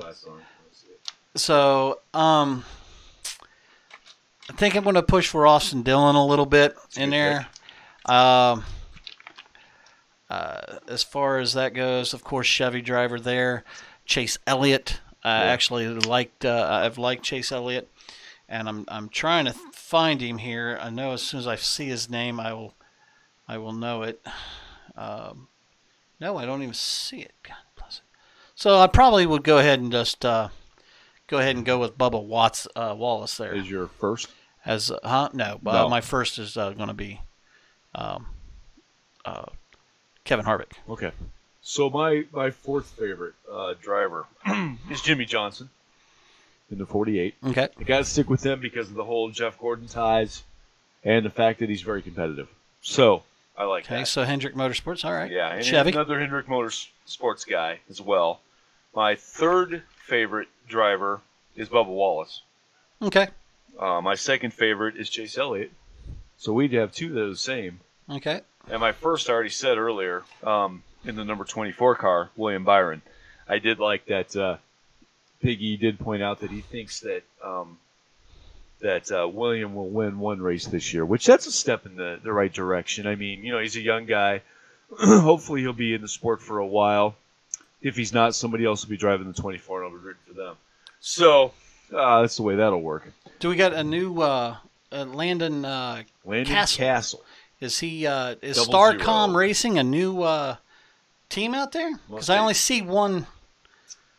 Let me look at him. Landon And he's Castle. coming over from. He's running for Starcom Fiber. He's running the Chevy 00. I don't know. Does it give his sponsor? It does not give his sponsor. Yeah, well, I've got the sponsor listed as Starcom Fiber, but maybe that's the racing team. He did instead. have a top 10 finish in Talladega in 2015. Yeah. And he was with Front Row Motorsports at that time. Okay. Castle was named Xfinity Series Sunoco Rookie of the Year in 2008. Yeah.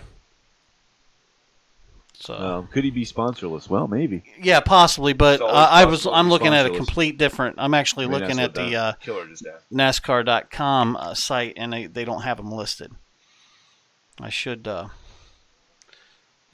we'll wait and see how the season goes. I'm interested to see how a couple of drivers do. Alex Bowman, see how his career continues to unfold. Eric Amarello, and William Byron. Those three drivers are the three that I want to keep an eye on this season. I probably will root for Eric, even though he spells his name wrong. Yeah. And I noticed that it is the Monster Energy NASCAR Cup Series. This year. It's the damn Winston Cup. What's wrong with just keeping the Winston Cup? Somebody's feelings got hurt. Somebody's feelings got squished. So when we come back from this next break, we're done with talking about the National Association of Stock Car Auto Racing for this week. So I'll have some Some stuff for something us. up for NASCAR next week. Yeah. Right. The Piston Cup. The Piston Cup, right. That's awesome. When we come back from Reference this to break, cars. we're going to talk about the American Alliance Football League. They just started last weekend. Of course, our number, 614-896-8389. Cass, now you're about to find out what we think of it. And again, 614-896-8389. That is the hashtag Save the Crew phone line. And this is a Ferocious Bunny Productions presents the Iconic Drew and Diamondback Sports Opinion Show.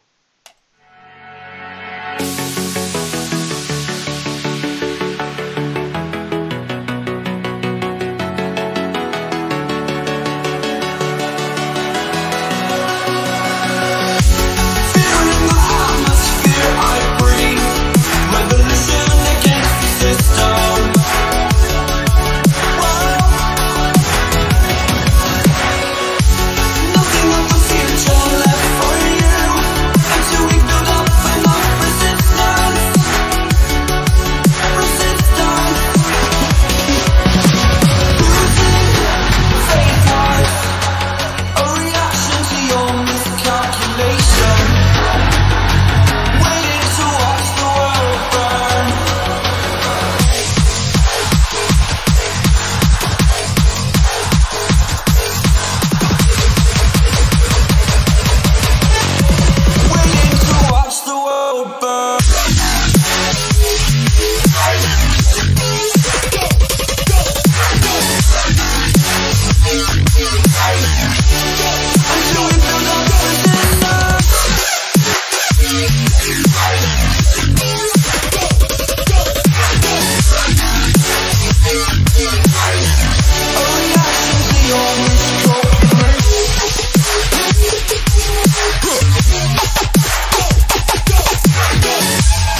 Welcome back, everybody, to the iconic Drew and Diamondback Sports Opinion Show, part of Ferocious Money Productions Presents.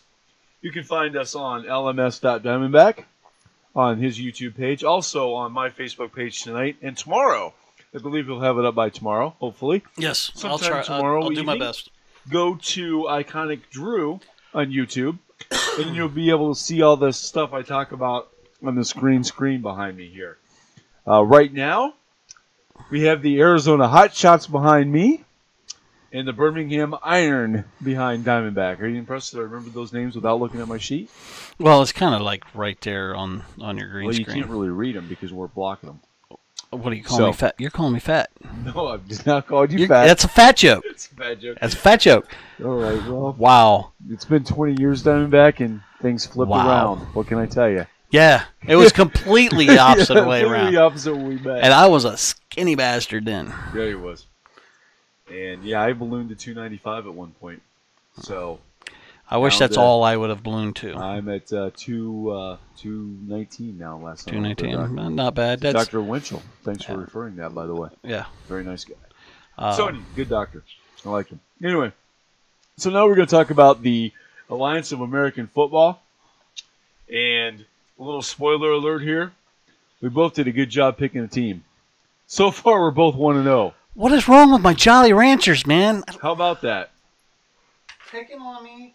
Oh, his Killer He's saying I'm picking? fat because I eat Jolly Ranchers all the time. I don't think Jolly Ranchers have anything to do with it, Killer. No, it's the pasta. It's the pasta. carbs. You know, I did all these physical It's- jobs for years, it's the man. pop. And then all of a sudden I stopped doing the physical jobs, but I ate like I still did. Right. So, Big mistake. Looking at the games from last weekend, the San Antonio Commanders took on the San Diego Fleet, and San Antonio won 15-6. In this game, Logan Whiteside, the QB for San Antonio, went 18 of 36, 255 yards, and two interceptions. Kenneth Farrow, though, the running back, scored the only touchdown of this game. And the defense for San Antonio had 6 sacks and 3 interceptions. So if you just came off of watching SB 53, and this is the only game you saw this weekend, you'd be like, oh, I guess defense rolls in this league too. Not so fast, my friend. To quote Mr. Corso, and I give him Wow. credit for it, not so fast, my friend. The next game, check this score out, Diamondback. Be glad you didn't pick the Atlanta Legends as your team. Well, And they now are. I'm you're going to thinking say about this. it. I'm going to put this in their defense. They are the first team to ever score in, Yes. Atlanta scored first in this game. First. They kicked a field goal. and it's the first Alliance football points ever. Right. Right. So we got to give the Atlanta Legends that. However, unfortunately for them, they only added 3 more. And their defense Gave up 40. The Orlando Apollo wins this game 40-6. So one team in the AAF can play some offense. In this game, Garrett Gilbert went 15-25 for 227 yards, 2 touchdowns, and he also caught a touchdown. Now, if you've not seen this play, you guys need to YouTube this after our show and check this out. Phenomenal. I mean, as a football fan, I was like, oh, this is great. so let me describe the play to you. On this play, this is first and goal at the Atlanta 5-yard line.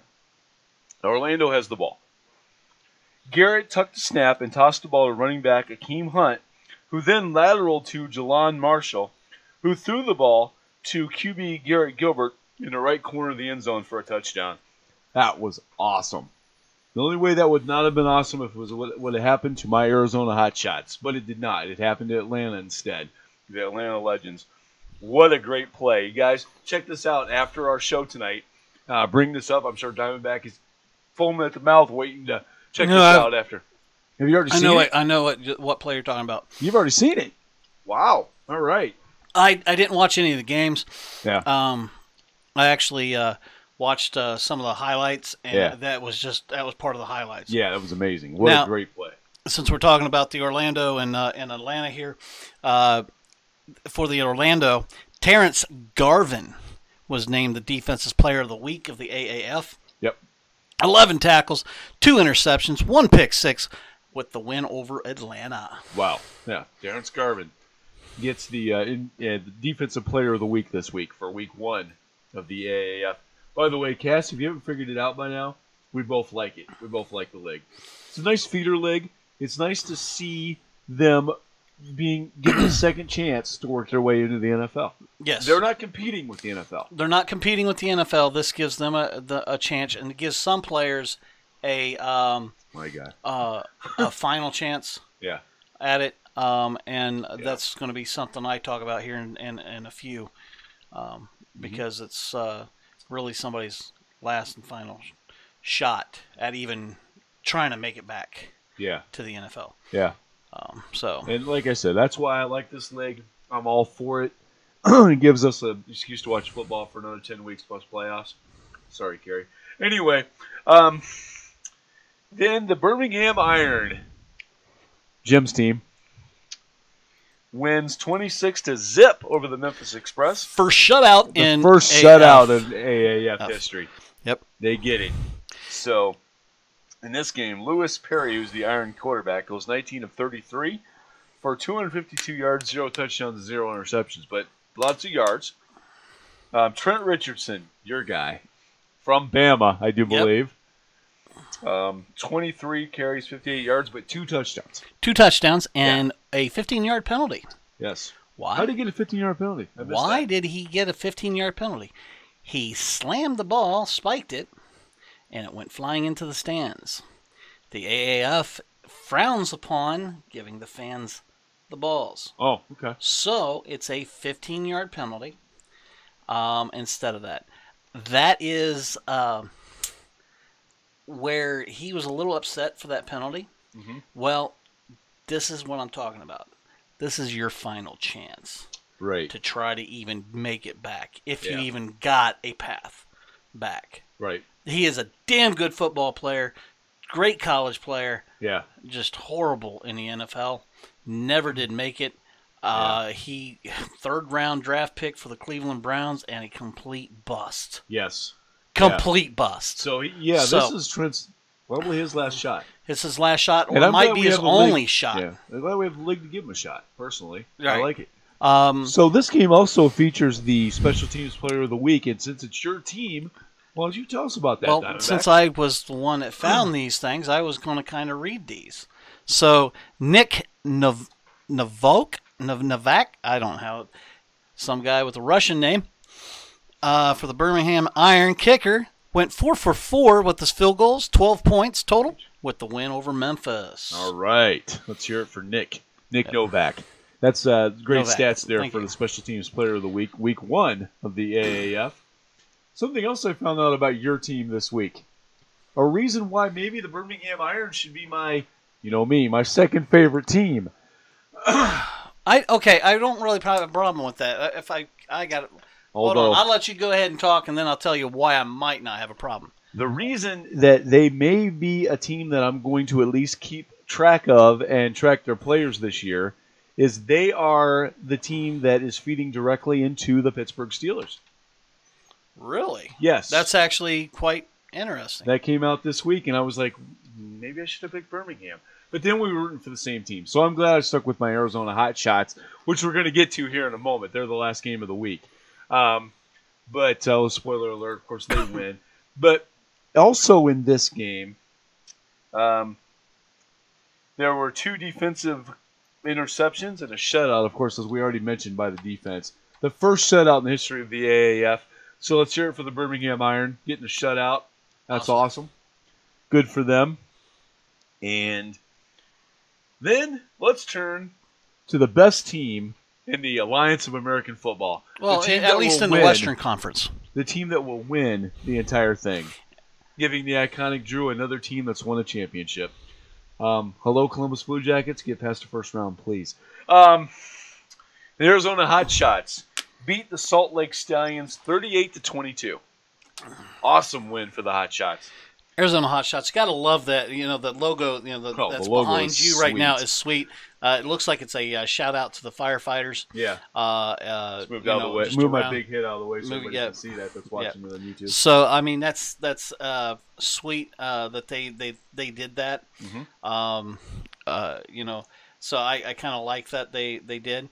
They do look like the Oregon Ducks. They do. My They do. I love the highlights. I've my watched all of iron them. looked like the Oakland Raiders Yes. or the Which- Raiders. I'm sorry, the Raiders, the Why homeless you Raiders. picked them? It's kind of surprising. I didn't look at their colors or anything, Yeah. but I did kind of like that. I do like the single stripe. They are the only team though that I noticed that didn't put the numbers on their team, or on their helmet. Huh. All the other hot shots put their numbers on the back. Yeah. There was a couple that chose to go ahead and put it on the sides, just like Alabama does on both sides. Yeah. And then there was one team, I'm trying to think of it off the top of my head, put their symbol on one side and the number on the other. So I was Yeah. like, I kind of like that, Yeah. that they did that. I think there's a college team that does that. I don't think there's any jerseys that I hated. No, the highlights I the watched colors over the weekend. themselves. I mean- Love the Atlanta Legends with the purple and gold. Yeah, that was nice. That was pretty sweet with that.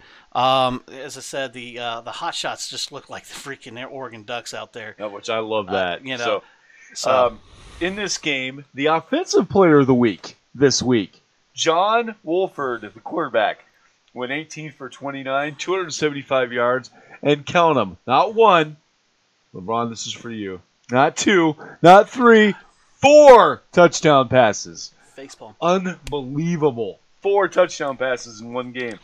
Russell Ross, wide receiver, 7 for 103 yards. He had 2 touchdowns. And the defense can't be left out either. They had 2 interceptions as well for the Hot Shots, the Arizona Hot Shots.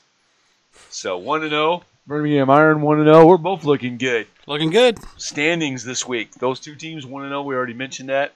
Orlando also 1-0. San Antonio Commanders 1-0. Teams that are 0-1 looking for their first win. The San Diego Fleet, the Atlanta Legends, the Memphis Express, and the Salt Lake Stallions. There's no name I hate here. I mean, these are all good, solid names for these, Yeah, 8 teams. they kind of went outside the box. A little bit. But you know what league did this as well?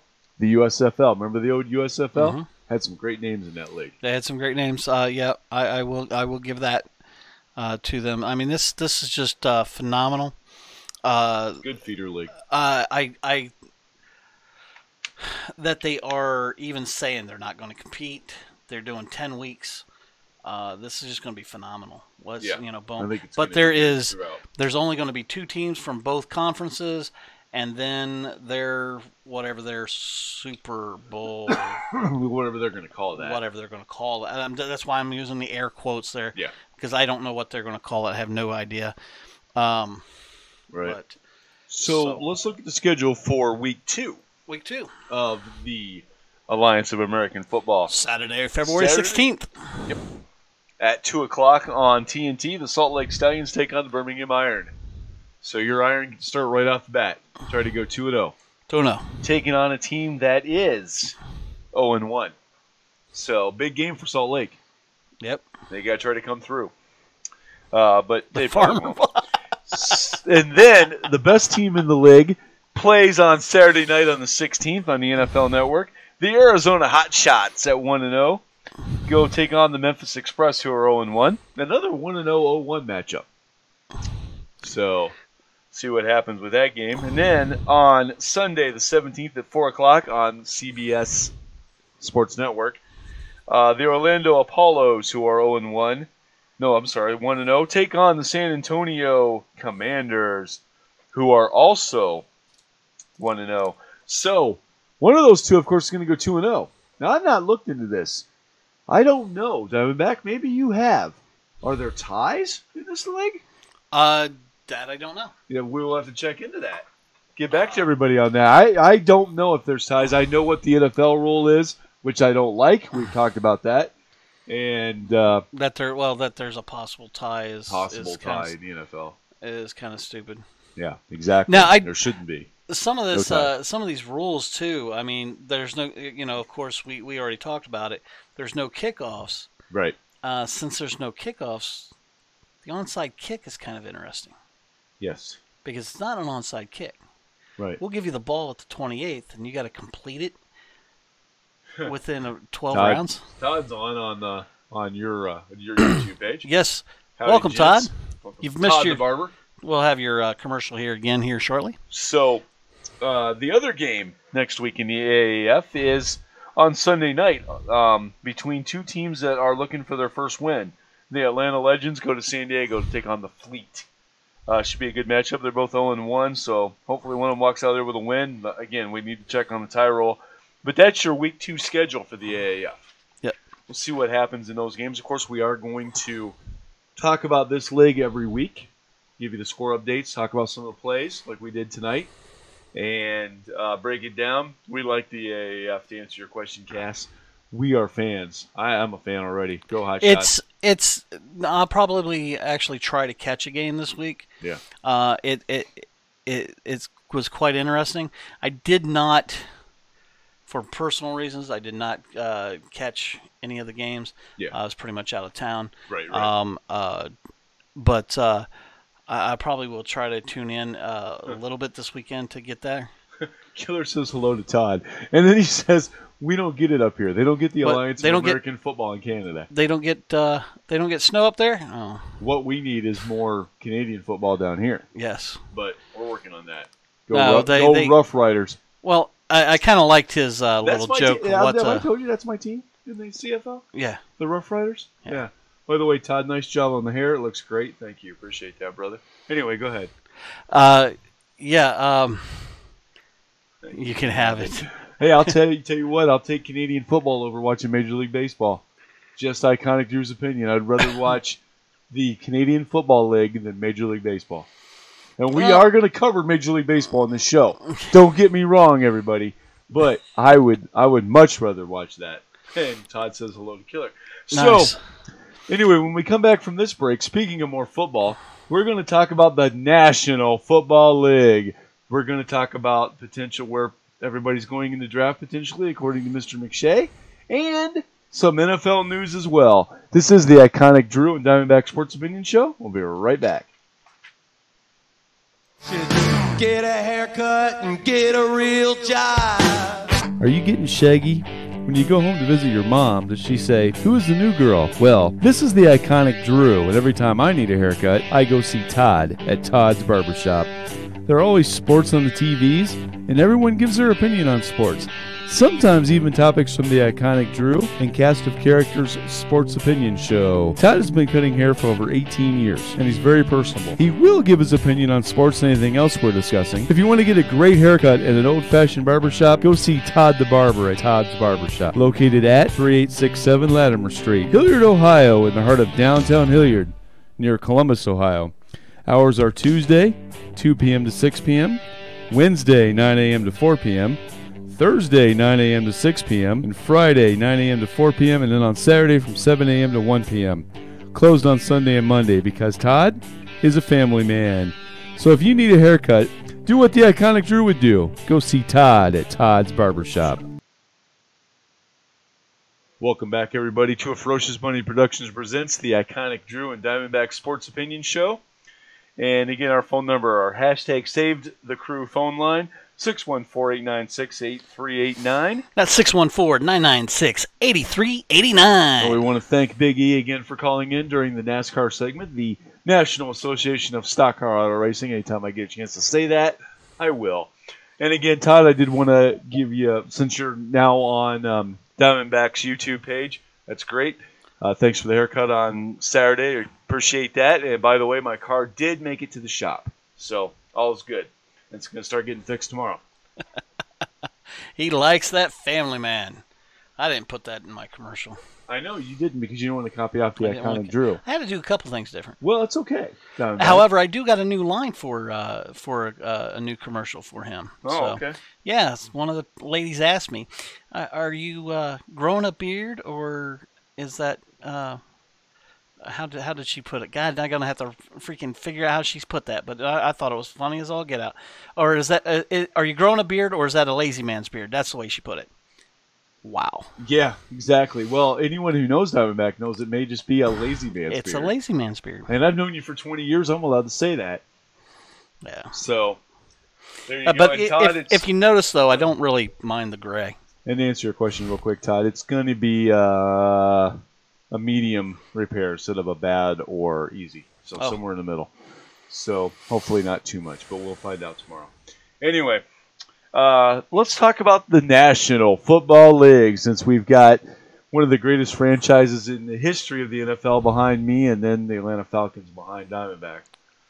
So, NFL rumors, trades, I'm news. gonna put the Browns behind him.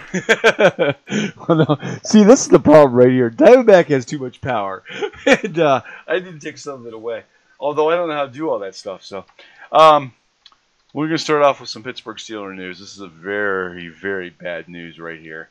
But let them go, I say. AB, Antonio Brown, sends a Twitter to all Steeler fans saying goodbye and then asks the team for a trade. You know what I have to say to you, Antonio Bryant? Antonio Brown, goodbye. Go play for some other loser team. We don't want you. Go play for somebody else, and don't you dare put a Browns logo behind me, sir. Even though they're going to be awesome next year. But yeah, let them, and it's a trade. So, since it's a trade, Killer Heat, I don't think they're going to trade him to a team inside the division. So he's probably not going to play for the Browns. Although having the last name Brown playing for the Browns would be kind of interesting. And I'm about ready to kill Diamondback. But anyway, that's beside the way. He's got all these Browns logos up over there. Anyway, so we'll get to Browns news here in just a moment, folks. Those of you here in Ohio, I was going to bring this up during the Ohio segment, but saved it for the NFL. Yeah, I was instead. wondering. Killer kind of gave it away with and we'll get to that in a moment. Speech or his but talk. First, the Texans released wide receiver Demaryius Thomas. The Raiders are in talks with Oakland Coliseum to play one more year. They are discussing $7.5 million lease for one season. I got to say it again. Diamondback, is no one in Oakland listening to me? For crying out loud. You mean... Freaking play in San Diego for one season. They don't have an NFL team. They can have one for 1 year. Then the LA Chargers, who left San Diego, would have to come and be the visitors on their field. That would be so funny. I'd be laughing my ass off if that were to happen.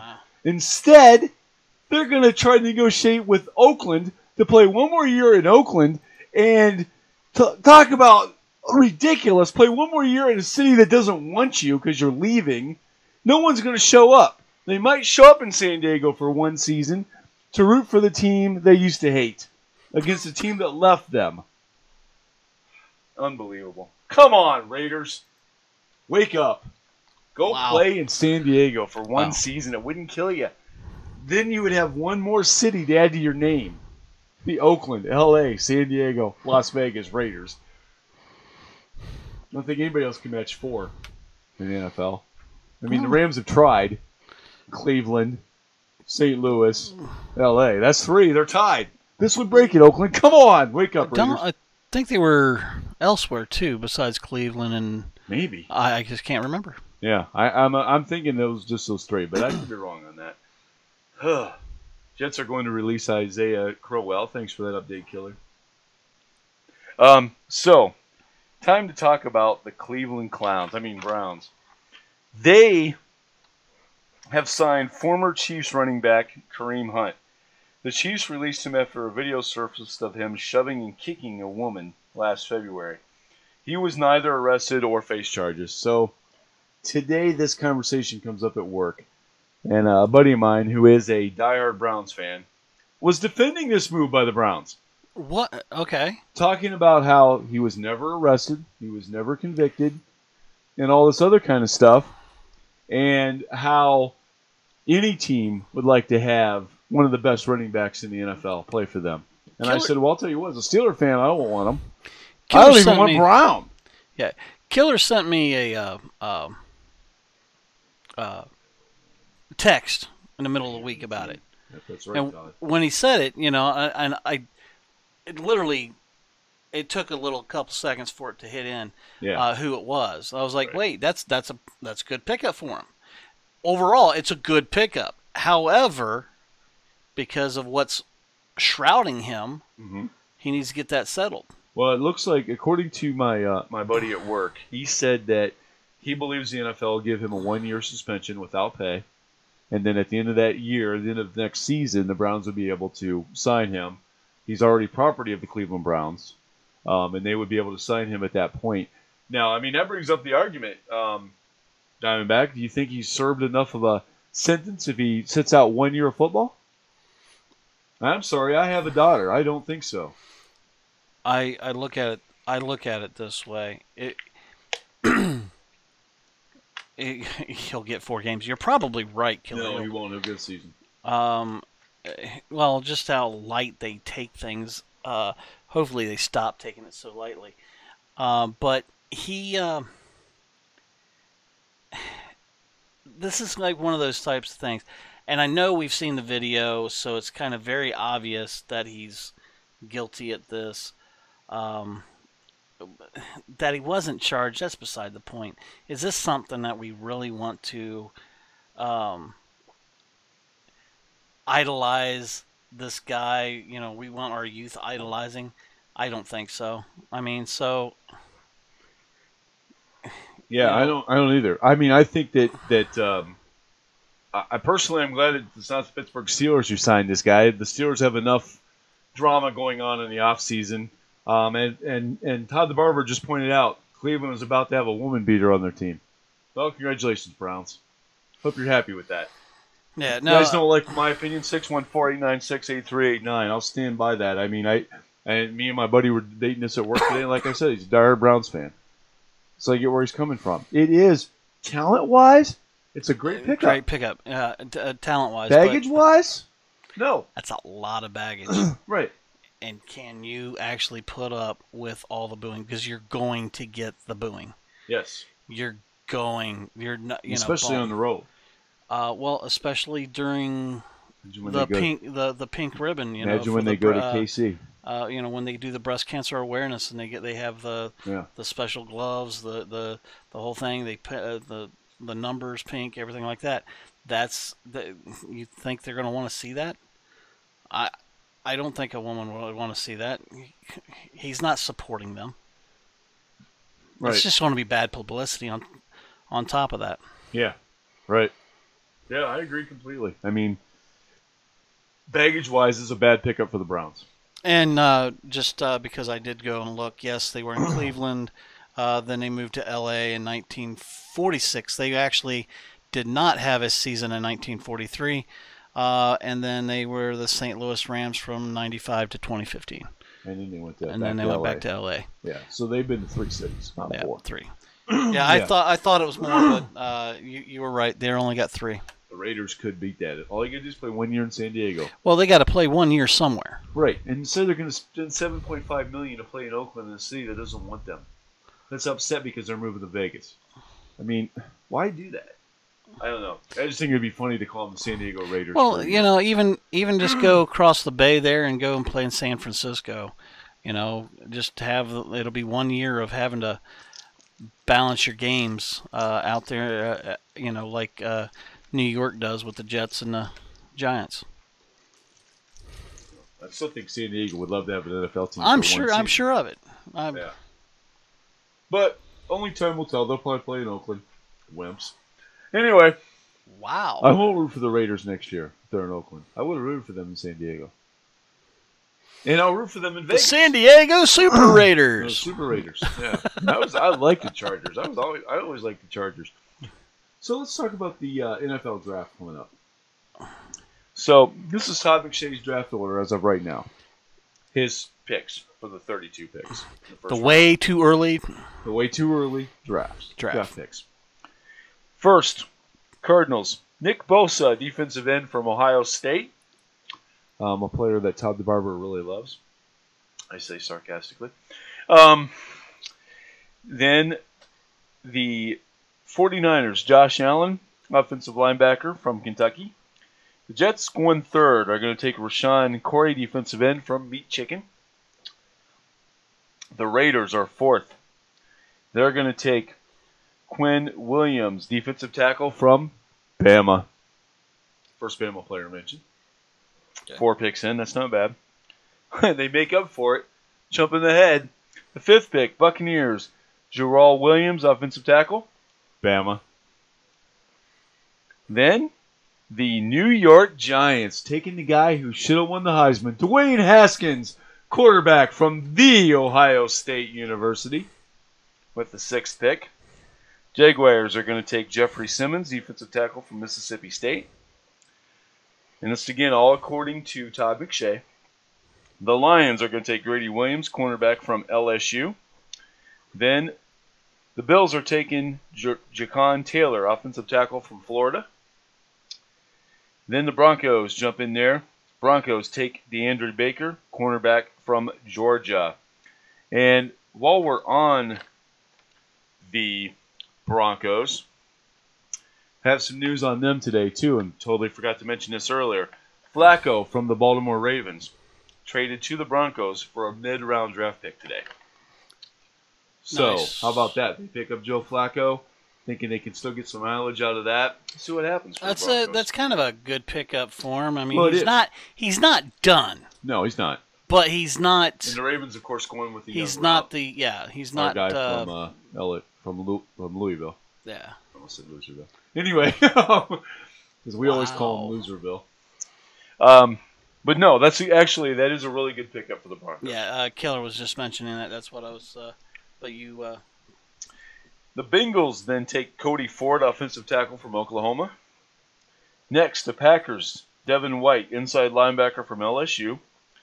The Dolphins go ahead and take the guy who did win the Heisman Trophy but shouldn't have, Kyler Murray, the quarterback from Oklahoma. The Falcons, and this is the pick, of course, the Diamondback is interested in. The Falcons are projected to take Ed Oliver, defensive tackle from Houston. I would be very happy with. Yeah, it's a good pick. It's an excellent pick at that point. And that's of the draft. probably going to be very accurate because Dan Quinn has drafted straight out of defense his first 2 years down there. Yeah. So that's probably going to follow suit, and he's probably going to continue with defense. His team never shows. Oh, yeah, I know we talked about Nick Bosa on Saturday, Todd. So, moving on. The Redskins are going to take Marquise Brown, wide receiver from Oklahoma. That's an excellent pick for Bob's team. And the Redskins can certainly use a wide receiver. Scam Newton's Panthers. The Panthers then go with Clelin Ferrell, the defensive end from Clemson. The Browns will take Christian Wilkinson, the defensive tackle from Clemson. 2 players in a row from Clemson, trying to catch up with Bama.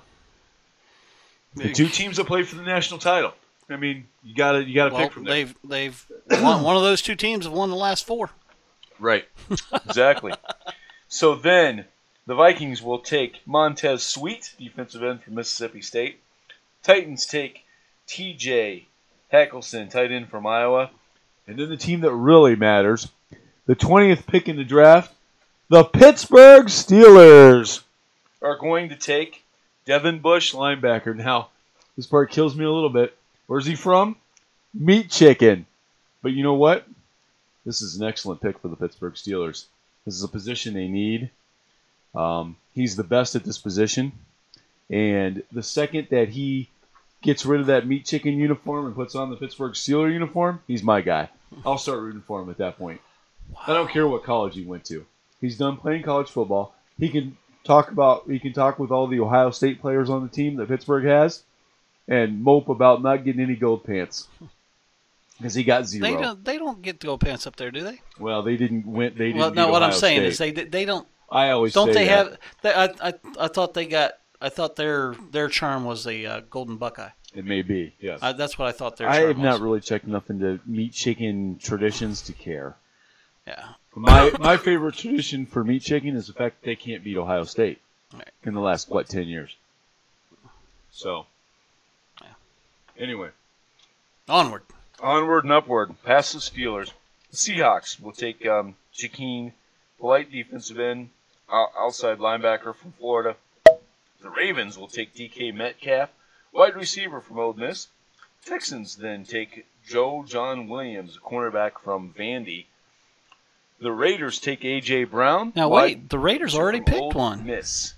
Yes, there was some trades according to Todd Todd McShay. They via the Bears, so via trades, moving around and all of that. So you got extra picks for a team. Yeah, that's the first one right there of the Raiders. 3 picks? 3 picks that they get.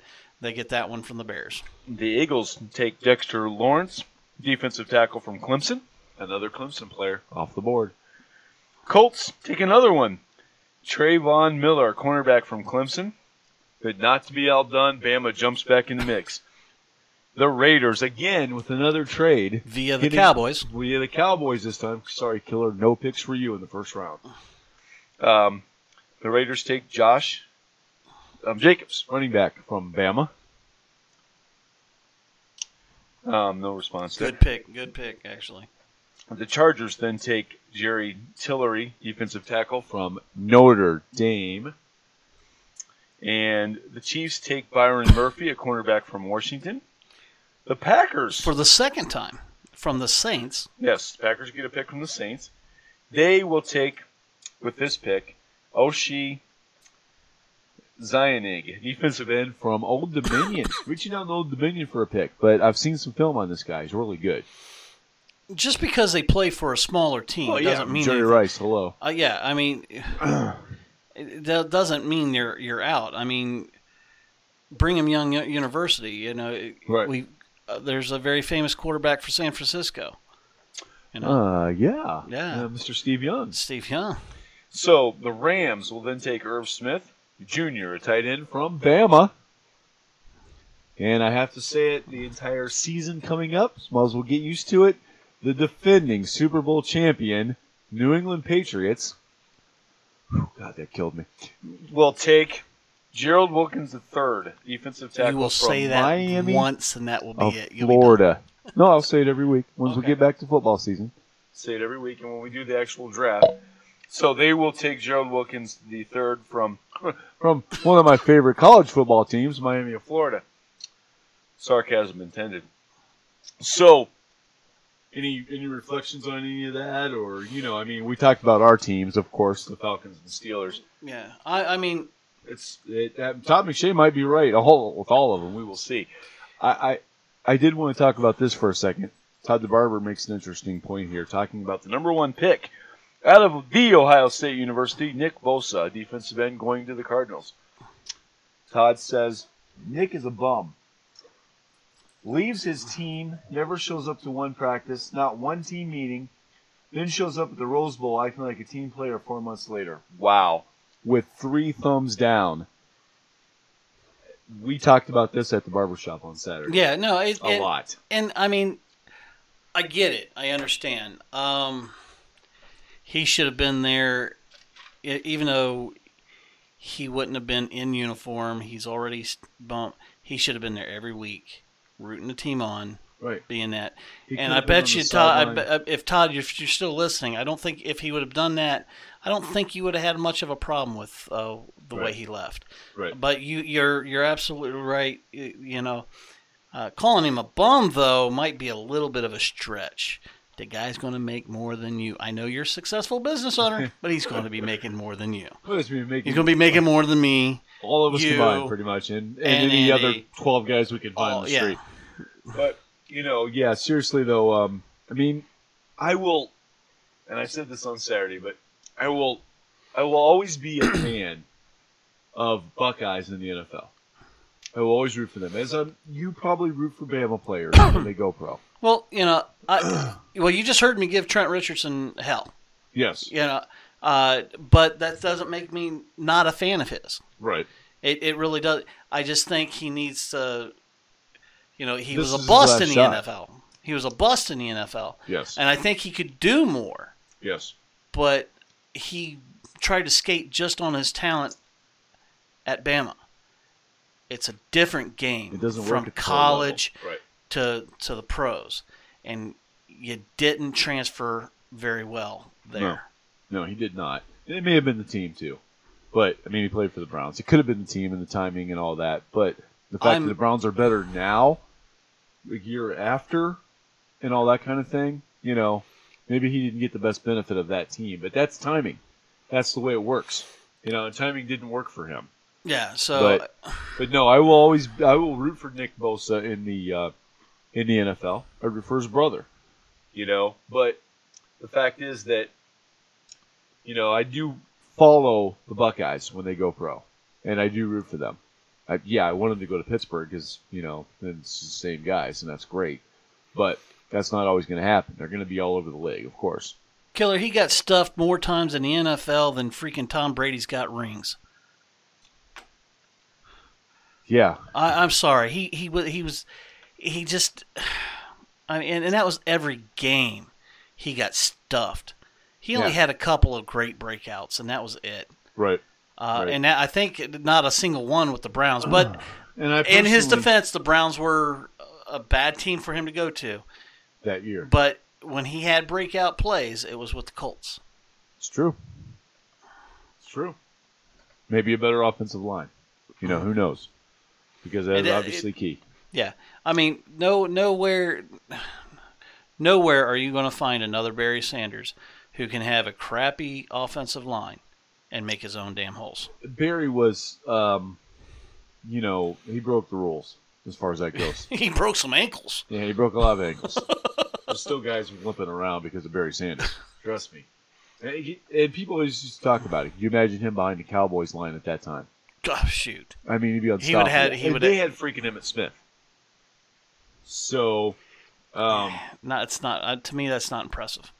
960 yards and 11 TDs. It's not bad. Not bad, but it's not. So not after what he did in college. Yeah, he's a Bama player, so you're going to hold him to a higher. I'm going to hold him to a higher standard. Yeah, and that's probably not right. But anyway, I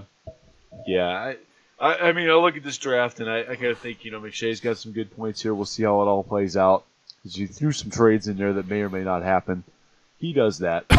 Todd likes to do that. Todd. He likes to do that. But we will see what's going to happen there as far as the draft goes. I'm always looking forward to that. So next week on the show, well, first of all, Diamondback, let's say for now we stick to Wednesdays. What do you think? I think sticking to Wednesdays would be a good idea. Okay, so that's decided. Join us all next week, everybody, from 7 to 9 p.m. on Wednesday again, 7-ish to 9-ish p.m.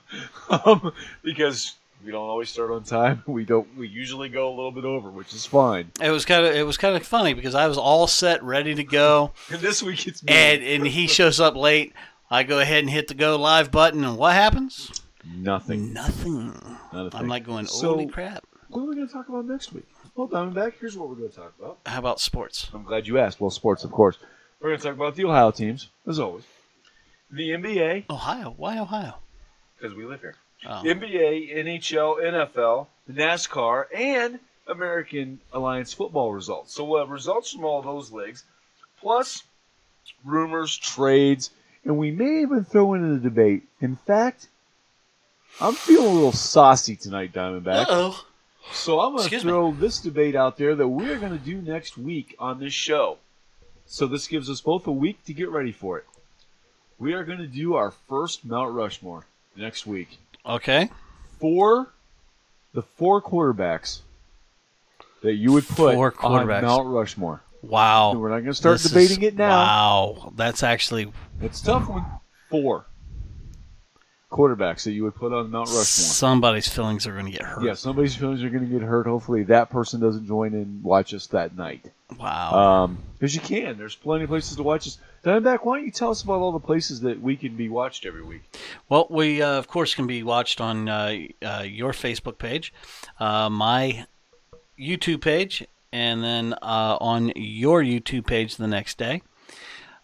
We are looking at other options.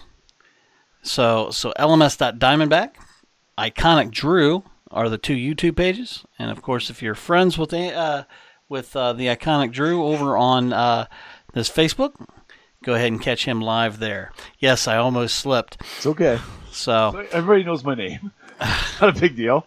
Well, I'm the Iconic Drew for 2 hours a week. Yeah. The rest of the time, I am Andy, and that's okay. Anyway, so that's where we can. I'm going to go ahead and say it down below. Hit the like button. Hit the subscribe button if you're watching this for your first time. Go ahead and hit that subscribe button. Really greatly appreciate it. Any advice that you have, whether it be for the production of all the little things, to what you think Andy can do to make himself better of a radio personality. go ahead and make those comments in there. Who's this Andy guy you're talking about? I'm Yes, just the iconic Drew. The iconic That's Drew. why I went the other way the last time and corrected myself. It's all good, Diamondback. See how you are? So, no, that's fine. It's absolutely fine. But like I said, everybody knows my real name, and it's all good. So, anyhow, not everybody knows my real name, but we won't go into that right now. So I'll go ahead and wrap up here. We do want to thank everybody, especially Big E, for giving us a call and talking a little NASCAR, the National Association of Stock Car Auto Racing. And also, again, this is a Ferocious Money Productions presents the Iconic Drew and Diamondback Sports Opinion Show. So we want to thank you all for tuning in this week. To everybody on Facebook, thank you. Again, a big thank you to Big E for giving us a call tonight and talking about NASCAR. We really appreciate that. He was at work, so he was on a break and called us. So that's pretty awesome to have friends that'll do that. We really appreciate that, Big E. So next week we'll have all those results that I talked about before, and also we will do the 4 quarterbacks of all time, Mount Rushmore style. Only four. Notice, count yours there, Killer's up to 6 or 7 now. Anyway, with that said, I'm going to go ahead and end my live video here for Facebook. But before I go, got to say my catchphrase, keep watching sports. Love, Milo. Good, boo-boo. Sit. My video.